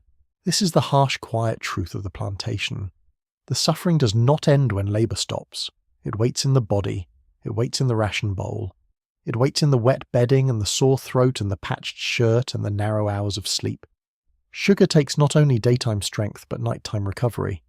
It takes comfort in pieces so small that an outsider might not even see the theft. Yet people keep making life from the scraps allowed to them. A meal improved by garden herbs, a shirt mended well enough to last another month, a child soothed to sleep, a fever brought down by patient care. These acts are humble, but they are not minor. They are daily refusals to vanish. And in a world as harsh as this one, survival itself is a form of stubborn brilliance. You spend enough time on the plantation to realize that power rarely needs to shout all day. It prefers structure, habit, and visible rank.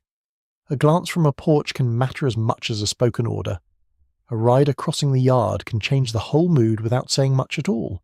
On a Louisiana sugar plantation in 1835, authority lives in bodies as buildings, schedules, and gestures. The big house may symbolize it, but people enforce it. The planter, the overseer, and the driver each stand in a different place within that chain, and together they keep the machinery of the estate running. The planter likes to imagine himself at the top of a moral ladder. He sees himself as proprietor, manager, patriarch, and businessman, all wrapped into one flattering costume. He may speak of improvement, responsibility, good order, and family honour. He may dress with care, sit confidently at table, and discuss weather and markets as if those were his only serious concerns. But beneath the polished manners is a man whose comfort depends on human bondage. His authority begins with ownership. Everything else is decoration. That is the central historical fact that shapes plantation power. In Louisiana's sugar country, planters were not simply landowners. They were owners of labourers, crops, buildings, animals, equipment, and often significant debt as well. Sugar production required large investments in land, machinery, and enslaved people. The industry could make fortunes, but it could also create financial pressure. A planter might appear serene while quietly worrying about loans, repairs, weather, and market prices. That tension did not make him sympathetic. It made him dangerous, because anxiety at the top often translated into harsher discipline below. You watch one such man step out onto a gallery in the morning. The boards are clean beneath his polished boots. He rests a hand on the railing and looks outward as if surveying a private kingdom. He smells faintly of starch, tobacco, shaving soap, and coffee. His linen catches the light. From a distance he might appear thoughtful, even calm. Yet every part of the scene is staged by inequality. His breakfast exists because others woke earlier. His clean cuffs exist because others washed and ironed them. His confidence exists because the law supports his domination. Planters varied in personality, of course. Some were cold and managerial. Some were theatrical and paternal. Some were visibly violent. Some preferred to let subordinates carry out the daily harshness while they preserved a gentlemanly image. Historians have long warned against taking planter self-description seriously, and rightly so. A man can write a sentimental letter about his roses and still order a brutal punishment before supper.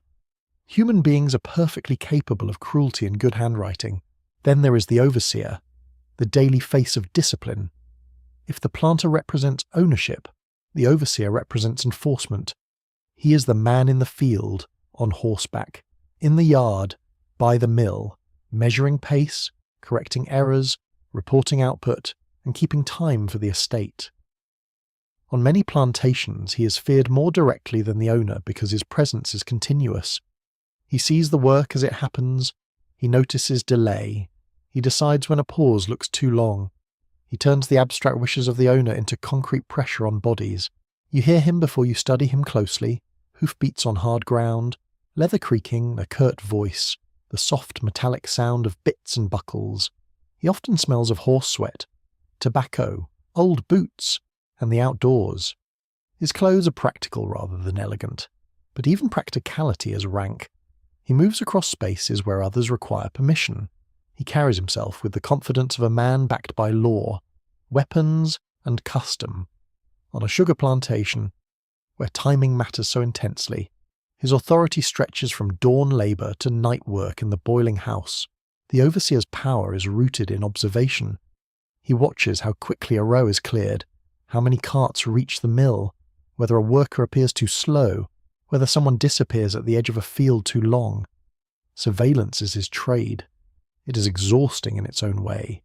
though not remotely comparable to the labour he compels. Still, it creates a mood on the plantation that can feel almost atmospheric. People work under the expectation of being seen. Even in moments when nobody is nearby, the possibility of inspection shapes movement. A curious detail from plantation records is how frequently overseers describe themselves as men burdened by responsibility, as if they were tragic guardians of order rather than hired agents of coercion. Some wrote about the difficulty of managing workers, the challenge of weather, or the pressure of keeping mills running. The self-pity is almost impressive. Few jobs have produced such a steady stream of complaints from men whose main task was making other people suffer more efficiently. Between owner and overseer stands another figure, more complicated and often more painful to understand: the driver. On many plantations, the driver was an enslaved man placed in a supervisory role over other enslaved labourers. He might be expected to set the pace, relay commands, organise tasks, or report on work progress. This position carried a terrible contradiction. It could bring small privileges, greater mobility, or relief from some tasks. Yet it also forced a person into the structure that oppressed everyone around him. The driver is not the architect of the system, but he is made into one of its instruments. Historians still debate how much room drivers had to negotiate between the demands of owners and the needs of enslaved communities. Some scholars emphasize the coercive role, noting that drivers could become feared figures and active participants in discipline. Others stress the impossible position many occupied, arguing that some used what limited influence they had to soften labour, protect family members, or bend orders where possible. Both can be true. Human beings living under impossible systems rarely fit into tidy categories. The driver's place on the plantation is a knot of fear, resentment, compromise, and survival. You watch a driver in the field and see how the tension sits in his body. He carries himself with alertness from two directions at once. He must satisfy the overseer while remaining among those who know exactly what the work costs. Every command he repeats is heard through that contradiction. His face may reveal little. It is safer that way. But safety is relative. To those below him he can seem aligned with power. To those above him he remains enslaved and therefore never fully trusted. It is a lonely place in the hierarchy. Back at the big house, the planter's family helps maintain the social fiction that this arrangement is normal, even refined. A mistress of the house may manage domestic labour, food preparation, textile work, and household discipline with her own mixture of dependence and authority. White children grow up inside a world where service appears natural and obedience expected. Guests arrive, dine, gossip, inspect the sugar works, and remark on prosperity. The household performs civilization while standing directly on unfreedom. That contradiction is not hidden, it is upholstered. The big house itself becomes a theatre of power. Meals appear with ceremony, silver gleams, curtains move in the breeze, candles burn cleanly. Conversation turns to politics, weather, trade, and neighbouring families.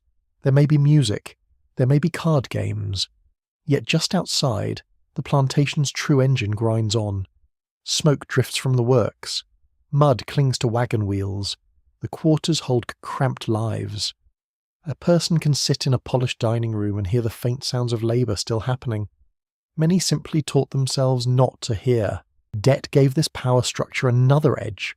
Sugar plantations were expensive to establish and maintain. Land, mills, kettles, engines, animals, and enslaved labourers all required capital. A planter might be wealthy on paper, yet exposed to financial risk. Crop failure, low prices, broken machinery, or a storm could shake his position. That financial pressure often intensified the demands placed on the labour force.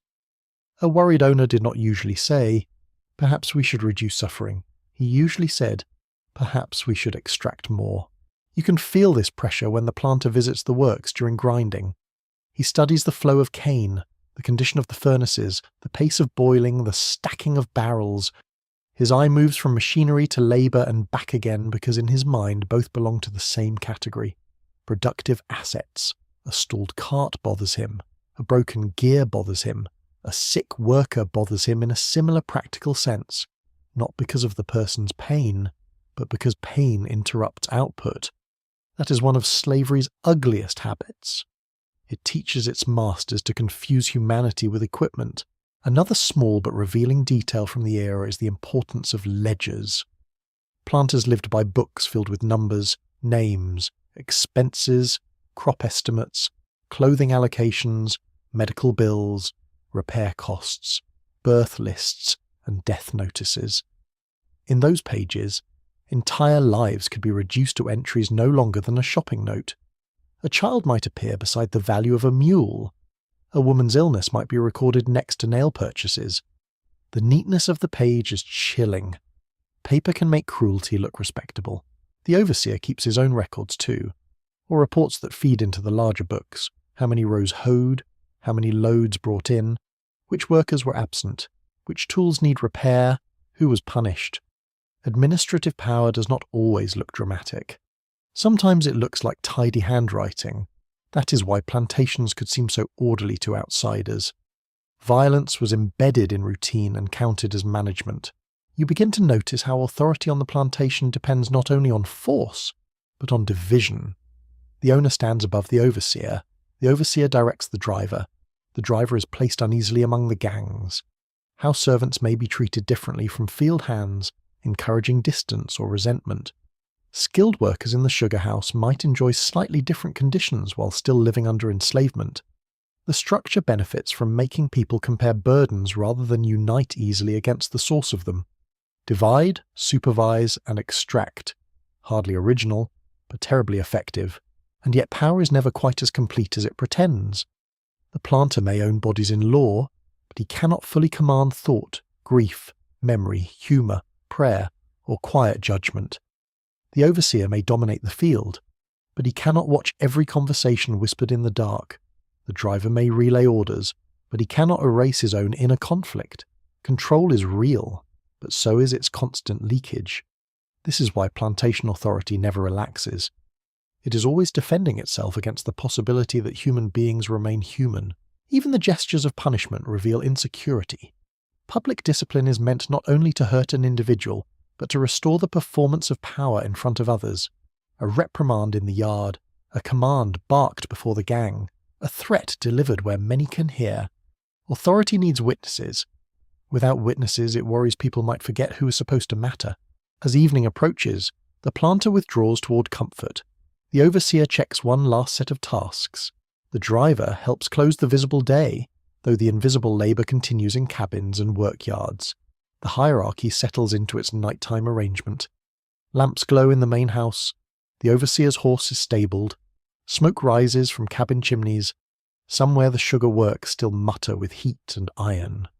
The estate appears calm if you do not know how carefully that calm is maintained. You stand between these worlds and see power more clearly now. It is not only in whips or laws, though both matter.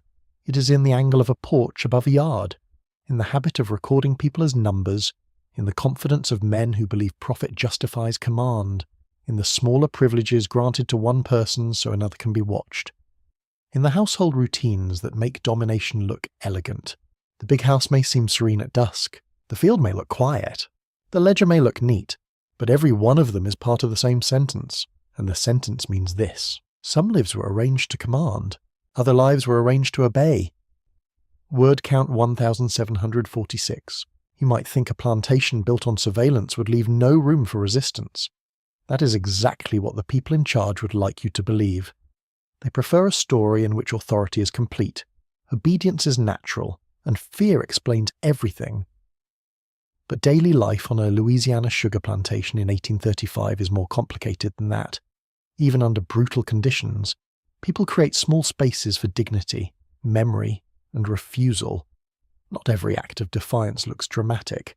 Many are quiet enough to pass beneath the notice of those who think power belongs only to them.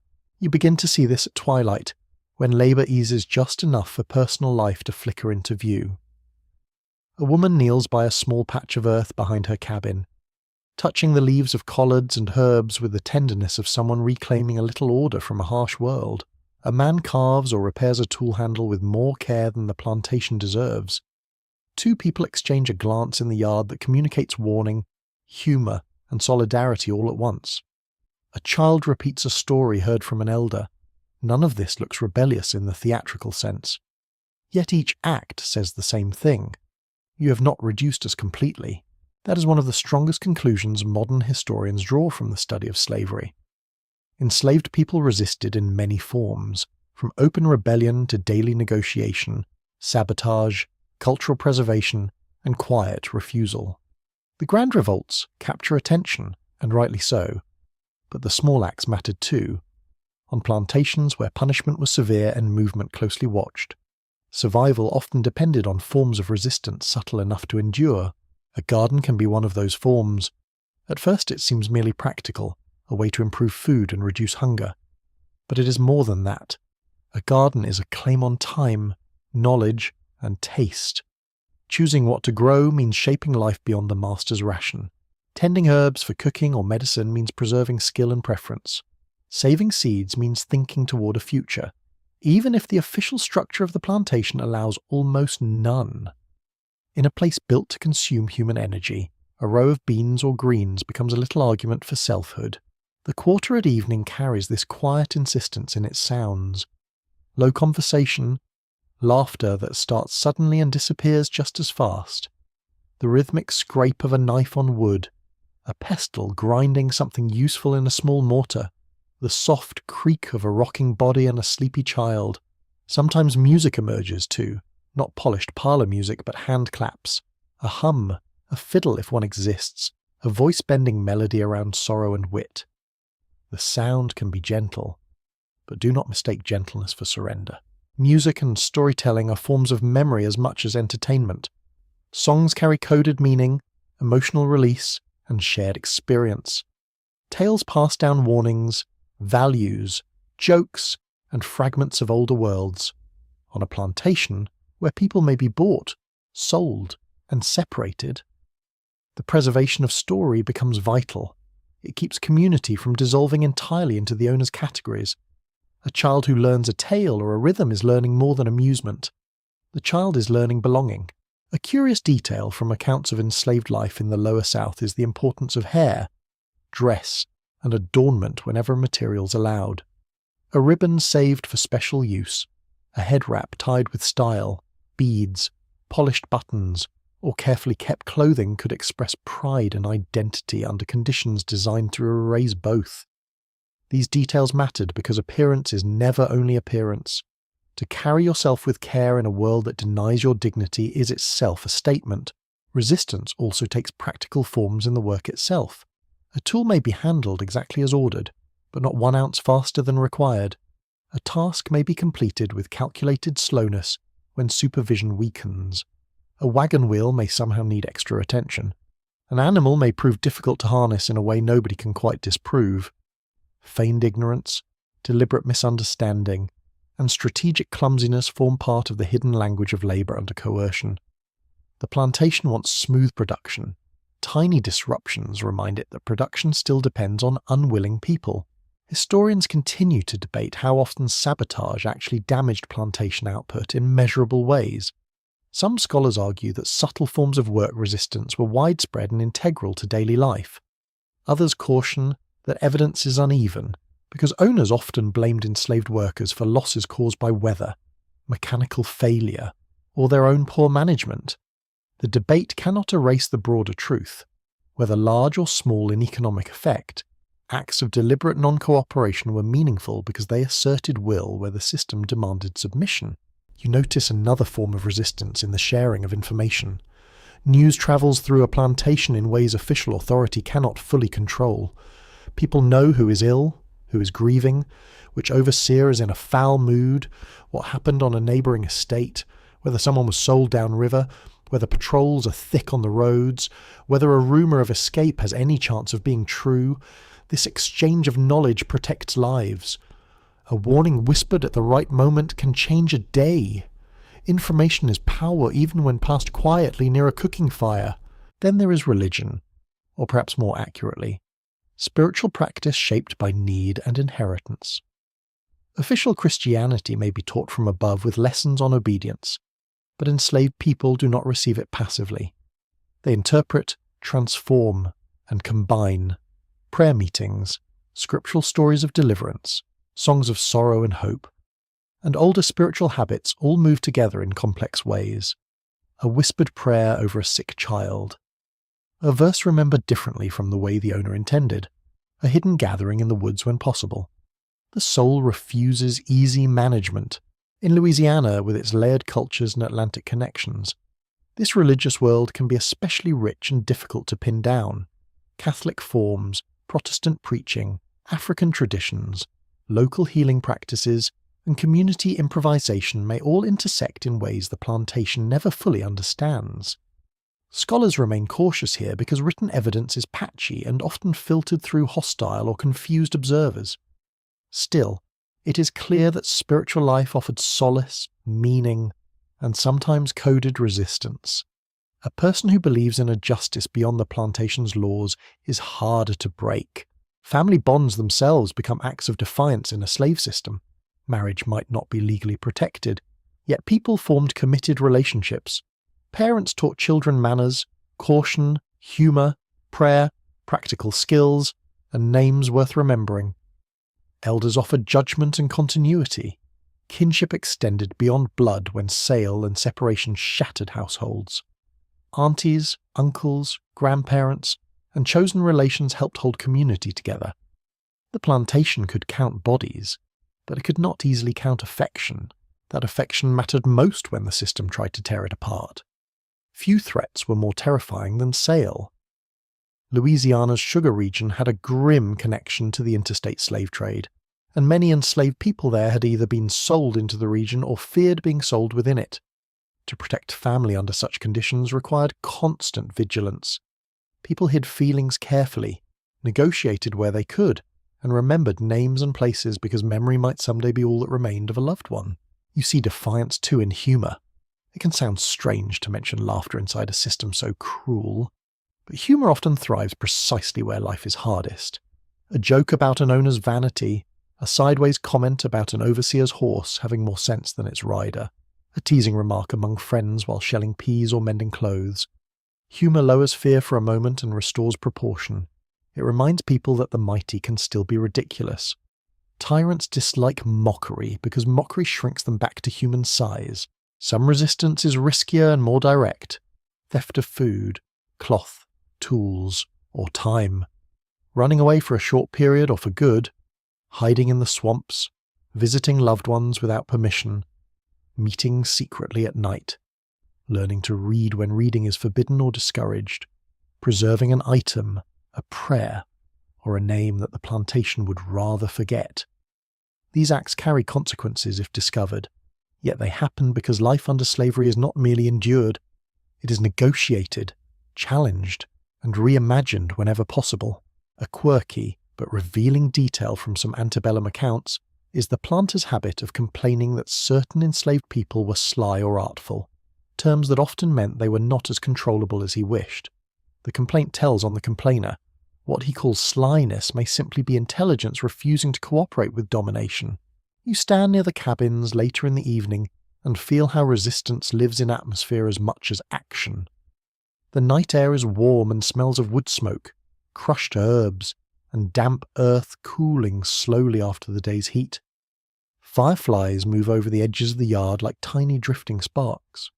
Somewhere someone hums a tune so low it seems to blend with the insects. A child is corrected gently for repeating a phrase too loudly. A woman folds away a garment she has mended. A man rubs tired hands with some homemade balm, and then turns to listen as an elder speaks. Nothing here would impress those who crave heroic spectacle. Yet this is where endurance acquires its shape. Historians sometimes distinguish between resistance that challenges the institution directly, and resistance that protects life within it. The distinction is useful, but the line between them can blur. To feed your child better from a hidden garden is practical care. It is also a refusal to let the ration define that child entirely. To keep a story alive is cultural preservation. It is also resistance to the master's version of reality. To rest a few stolen moments in the shade may seem minor. It is also a small reclamation of the time that has been stolen from you. The plantation senses this leakage of control, which is why it keeps tightening. More rules, more counting, more suspicion around gatherings, more anxiety about movement at night. Owners did not fear only revolts. They feared independence of mind and community because such things make revolt imaginable. A person who remembers a fuller self becomes harder to contain forever. Near midnight the cabins finally quiet a little, though never completely. Somewhere a baby whimpers and is soothed. Somewhere a couple murmurs in low voices. Somewhere a prayer rises from one bed and is answered softly from another. The sounds are small, but they fill the quarter with human presence the plantation can never fully own. These are the noises of people making meaning despite everything. You realize then that resistance on a sugar plantation is not only in flight or confrontation, it is in seasoning a meal with your own herbs, in refusing to laugh at the owner's joke, in teaching a child a song the plantation did not compose, in sharing medicine to news and care, in protecting a sacred thought from being flattened into labour, in carrying beauty, wit, and tenderness where the system expects only fatigue. The cane fields demand obedience. The boilers demand vigilance. The overseer demands speed, but the human spirit keeps slipping sideways, making room where no room was meant to exist. And often, in places like this, that quiet stubbornness is what keeps the night from swallowing everything. Word count 1731. You might stand in the middle of a Louisiana sugar plantation and think the whole system begins and ends right there, in the fields, the yard, the mill, and the boiling house. But sugar never stays local for long. It leaves by barrel and hogshead, by boat and ledger entry, by rumour and ambition. The plantation feels isolated when you're inside it, yet it is tied by river and money to a much larger world. In 1835, the suffering in those cane rows is already connected to distant merchants and city brokers, insurers, bankers, and consumers who may never see a cane leaf up close. The river makes this connection possible. The Mississippi is not simply scenery, it is infrastructure, the great commercial artery that carries Louisiana outward into national and Atlantic markets. Flatboats, steamboats, and cargo craft move along it with cotton, sugar, flour, lumber, tools, people, and news. The levee or landing at a plantation is therefore more than a convenience. It is the place where violence becomes commerce. Cane turns into sugar. Sugar becomes shipment. Shipment becomes account. And account becomes wealth in places far away from the sweat that produced it. That is one of the clearest mainstream truths about antebellum Louisiana. Sugar was part of a broad market economy, not an isolated feudal relic. By the 1830s, the plantation system was deeply entangled with finance, transport, and trade. The crop had to be processed locally, but once it was packed, it moved into networks of sale and credit that stretched from plantation country to New Orleans and beyond. The brutality was rural. The profit was widely distributed. You stand at the landing and watch barrels waiting for transport. They are heavy, dark, and plain-looking, yet each one holds months of labour. Men strain to roll them. Ropes creak. Planks shift under the weight. River water laps against pilings with a soft muddy slap. The air smells of silt, fish, wet wood, tar, and sugar leaking faintly from somewhere it should not. Steamboat smoke may drift over the water if one passes close enough. It brings with it that sooty mineral smell of modern industry arriving in the landscape with all the grace of a coughing furnace. New Orleans stands at the centre of this commercial world. In the 1830s it is a booming port city, crowded, multilingual, and restless, where goods from the interior meet Atlantic trade. Sugar from plantations upriver is inspected, sold, financed, and shipped onward through the city's commercial houses. Merchants advance credit. Factors handle sales on behalf of planters. Insurers price risk. Warehouses swallow goods. Newspapers print prices that can lift or darken a planter's mood in a single glance. Behind every elegant spoonful of sweetness lies an ugly amount of paperwork. That paperwork matters because the plantation often runs on borrowed money as much as on cane juice. Sugar production is expensive. Mills, kettles, steam engines, mules, wagons, skilled repairs, cooperage, and above all enslaved labourers represent major investments. A planter may be rich in land and machinery, but thin in ready cash. He relies on loans, advances against future crops, and the expectation that the next grinding season will justify the last round of expense.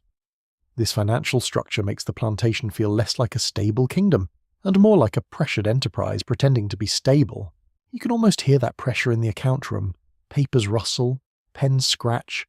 A ledger closes with a thump. Numbers are added by candlelight. Debts are tallied beside crop estimates. Purchase prices for enslaved people sit beside sugar prices in the same neat hand. It is enough to chill the blood. The market teaches the owner to think in equivalences that no decent society should tolerate.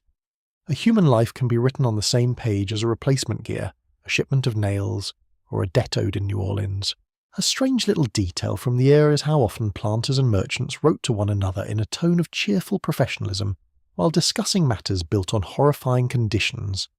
The letters might mention a promising crop, troublesome weather, interest rates, and the purchase or sale of enslaved people with the same breezy fluency. Business language has a remarkable talent for laundering moral ugliness. A cruel thing can look almost tidy once folded into commercial phrasing. The domestic sugar market in the United States also shaped Louisiana's growth. American consumers wanted sweetener, and tariff policies helped protect domestic producers from some foreign competition. That encouraged expansion in the Lower South, and gave planters another reason to invest heavily in cane. Sugar was not a luxury in the narrow sense by this period. It was increasingly woven into everyday consumption, from tea and coffee to baking and preserves. The more ordinary sweetness became at the table, the easier it was for distant buyers to forget where it came from. That forgetting is one of the most important parts of the system. Distance softens conscience. A person stirring sugar into coffee in a northern city might not picture the cane knife, the boiling house, the fevered child in a cabin, or the hands that lifted the barrels onto the boat. Markets prefer abstraction. They turn experience into quantity and quality. Fine sugar, good colour, strong price. The smoother the language, the easier the violence travels. Historians continue to debate the exact weight of tariff policy, global price shifts, and technical change in fueling Louisiana's antebellum sugar boom. Some emphasize the importance of state support and protective duties. Others focus more on local entrepreneurial ambition, improved milling technology, and the availability of enslaved labor through the domestic slave trade. The debate matters because it reminds you that economic growth rarely has one single cause. But whatever the balance of causes, scholars agree on the outcome. Expansion was built on slavery and made profitable by it. The domestic slave trade forms the darkest bridge between money and labor in this world. By 1835, enslaved people are being sold from the Upper South into the expanding plantation regions of the Deep South in large numbers. Louisiana sugar country is one of the destinations dreaded for its labor intensity and deadly reputation. Traders, agents, auctions, and credit systems all play a role. This is not a local accident. It is a national redistribution of human beings driven by market demand. You picture a sale in New Orleans or another commercial center, the noise of the street outside, horses clattering, sellers appraising bodies, buyers asking practical questions in voices too casual for the subject, teeth examined, muscles judged, skills discussed, families threatened with division, the smell of dust, leather, tobacco, and fear. Money changes hands. Lives change course. A person can be moved from an older tobacco region or worn-out farm to a Louisiana sugar estate because somewhere a planter wants more cane cut this year. That is what the market looks like up close. Banks and credit houses do not stand in the cane field, but their influence reaches all the way into it. A loan taken in expectation of a good crop can tighten labor months later. An expensive machinery purchase can increase pressure to work the current gang harder. A price slump can trigger economies in food, clothing, or medical care.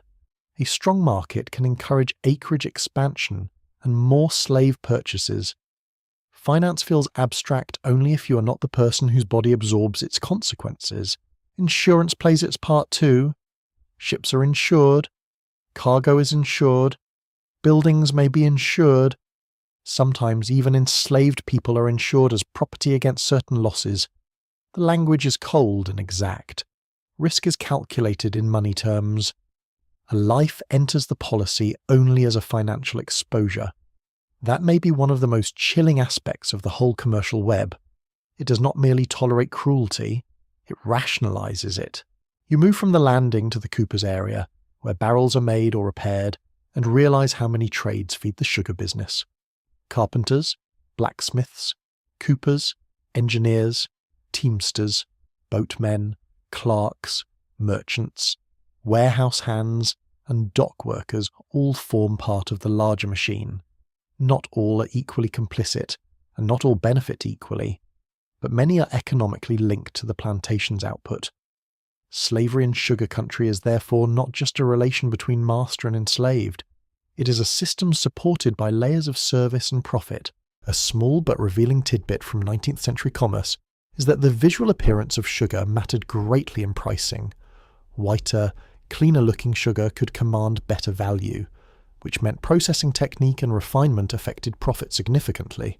There is something bitterly symbolic about that. The more polished the product looked, the easier it was to sell, and the less likely the buyer was to imagine the labour behind it. Appearance has always been one of commerce's favourite disguises. The city and countryside depend on one another in uncomfortable ways. The plantation needs New Orleans for credit, transport, and sale. New Orleans needs the countryside's output to sustain its commercial power. The river binds them together. So do newspapers reporting prices, merchant correspondences, and the endless movement of goods and information. A planter upriver may feel lordly on his estate, but he checks the market like a nervous pupil awaiting exam results. He is master at home and dependent in trade. The irony rarely makes him more humble. Even international events can disturb this local world. Whether in the Caribbean, trade policies abroad, shipping disruptions, European demand, and financial panics all ripple through sugar markets. A bad season elsewhere may lift Louisiana prices. A broader downturn may unsettle credit.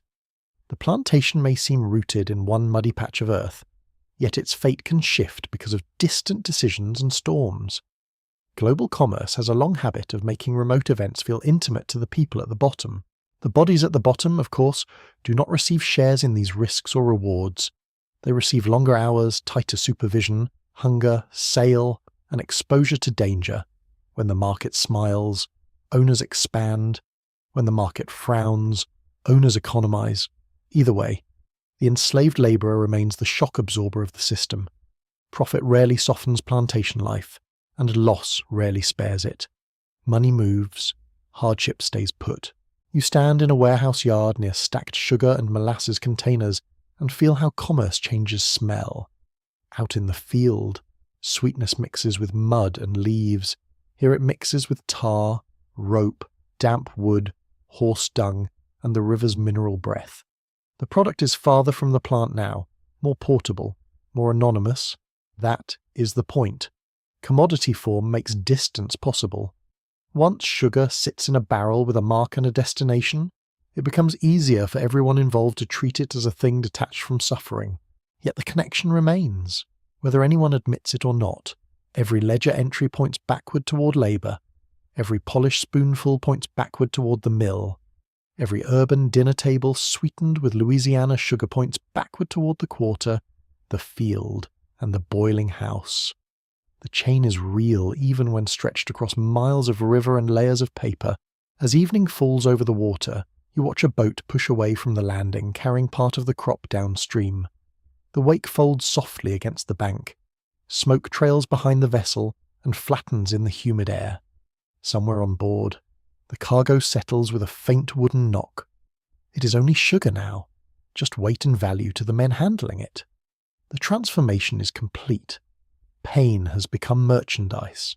And that may be the harshest truth of all. The plantation does not merely produce sweetness. It converts human life into marketable form. The river carries it away. The city prices it. The nation consumes it. You stand at the edge of the cane country and let the landscape settle into evening, and for the first time you notice how hard this place works to appear innocent. The river glows bronze where the last light touches it. The fields move gently under a mild breeze. Moss hangs from the oaks with theatrical softness. Smoke rises in thin threads from cabins and work buildings, smudging the sky with a blue-grey calm. It could almost be a peaceful scene. That is the final deception of Louisiana sugar in 1835. It leaves behind beauty for the eye and burden for the memory. The fields are quiet now, but they are not empty in any honest sense. They are crowded with what happened there.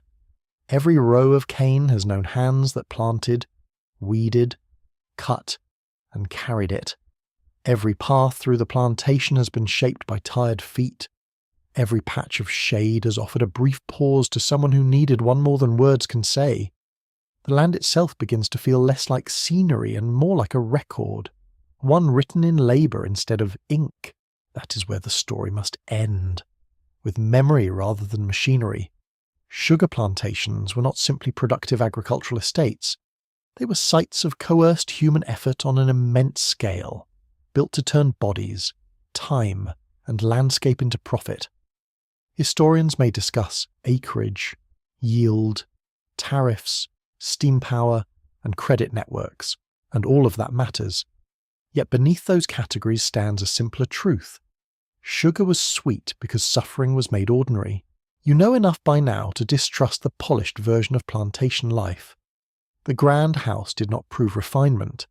The neat yard did not prove order in any admirable sense. The chimneys did not prove progress. They proved only that a system could be profitable while remaining deeply cruel. A society can make elegant things and still be morally hideous. In fact, elegance often helps hide the ugliness. You can almost hear the old plantation language trying to defend itself. Improvement, enterprise, discipline, efficiency. These are respectable words, and they were used constantly by those who benefited from slavery. But once you have walked through the cabins, stood in the boiling house, and watched the field gangs at work, the words lose their shine. Improvement for whom? Enterprise for whom? Discipline imposed on whom? Efficiency purchased with whose pain? The questions spoil the language, as they should. A surprising number of people in the 19th century managed not to ask those questions very loudly. Some did, of course. Critics of slavery wrote, spoke, organised, and fought against the institution. Enslaved people themselves resisted in daily life and in open action whenever they could. Yet many others took sweetness as a finished product and preferred not to think too hard about origins. There is nothing especially old-fashioned about that habit. Human beings still enjoy the luxury of not seeing what supports their comfort. One small but haunting detail in the historical record is how often plantation landscapes were described as picturesque. Visitors admired the rows of cane, the broad river, the architecture, the ordered bustle of a successful estate. The description was not always false to the eye. It was false in what it left out. Beauty becomes a lie when it asks you to ignore the people trapped inside it. Scholars still debate how fully the memory of plantation brutality survived in local traditions after emancipation. Some argue that elite nostalgia quickly reshaped public memory, turning plantations into symbols of grace and hospitality while minimizing slavery's violence. Others point out that black communities preserved far more candid memories through family stories, church culture, and regional oral traditions. Even when official narratives tried to smooth the past into something gentler, the argument matters because memory is never neutral. Someone is always deciding what gets polished and what gets buried. The plantation would prefer burial. It would like the river to wash the story down to the Gulf and out of mind. It would like the cane to keep swaying until all that remains is a postcard image of green fields and old houses. It would like the boiling house to become an artifact of enterprise, the cabins to become quaint structures in a garden tour, the ledger to become a museum object rather than a moral warning. Places of suffering are often very convenient at reinventing themselves, but the cane remembers in its own way. Not literally, of course. The crop is only a plant, indifferent and hungry. Yet the ground where it grew remembers through consequence. Families broken by sale, bodies worn down by labour, skill stolen without recognition, children raised under threat, songs shaped by sorrow, gardens planted in defiance of ration and hunger. These things do not disappear just because the light softens over the fields at dusk. You think too about Louisiana itself, a place of richness and blending, river mud and French echoes, Catholic bells and market noise, cypress shade and steamboat smoke. The sugar plantation sat inside that world and also helped to form it. Wealth gathered in one set of hands while grief spread through another. The region's beauty and complexity were real, but so was the violence that financed much of its splendour.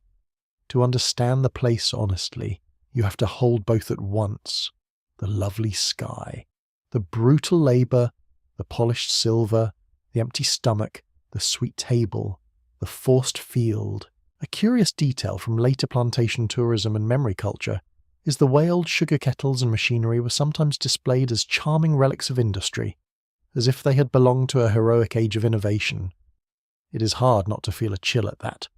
An iron kettle can become decorative only when people choose to forget the heat, the risk, and the exhausted hands that once worked beside it.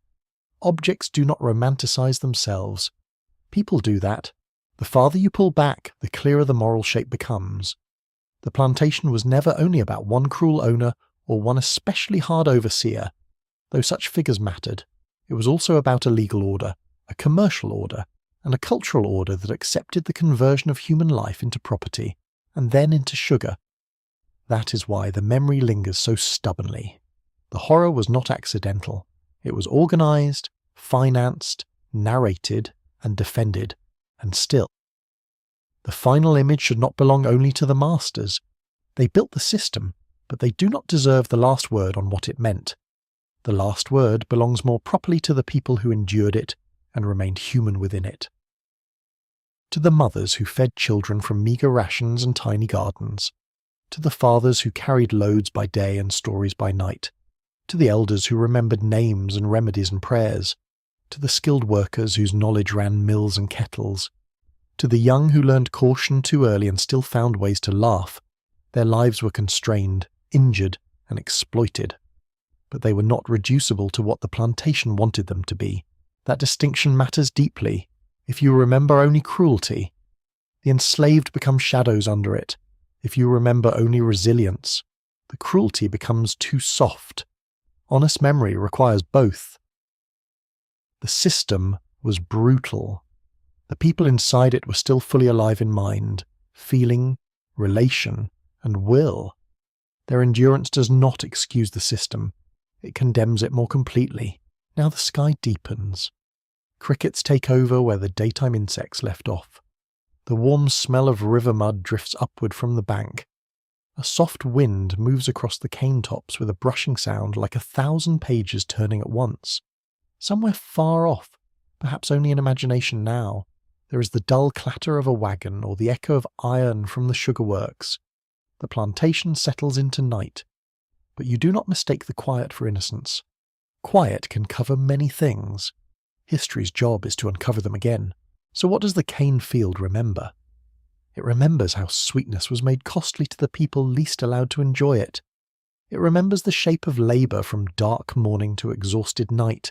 It remembers heat, hunger, pressure, and smoke. It remembers the language of commerce laid over the fact of human bondage. It remembers that a pretty landscape can hide a very ugly system. Most of all, it remembers lives that official records tried to compress into property values and work tallies, but which were always larger than those narrow boxes. The river keeps moving, because rivers always do. It carried the crop away. It carried news away. It carried money toward the city. It carried silence too, for a while, but not forever. Memory returns the way tidewater returns to the marsh, quietly, persistently, filling what seemed empty.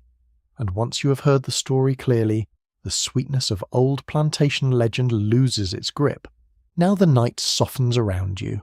The river darkens into a slow ribbon of shadow, and the field becomes only a rustling shape under the stars. The heat eases from the soil little by little. Smoke thins in the air. The noise of labour, so harsh in daylight, has faded into distance, leaving only frogs in the low ground and the delicate scrape of insects in the grass. You let your breathing slow with the landscape. The cabins are quiet now in your mind. Their doors closed against the night. The great house has dimmed into silhouette.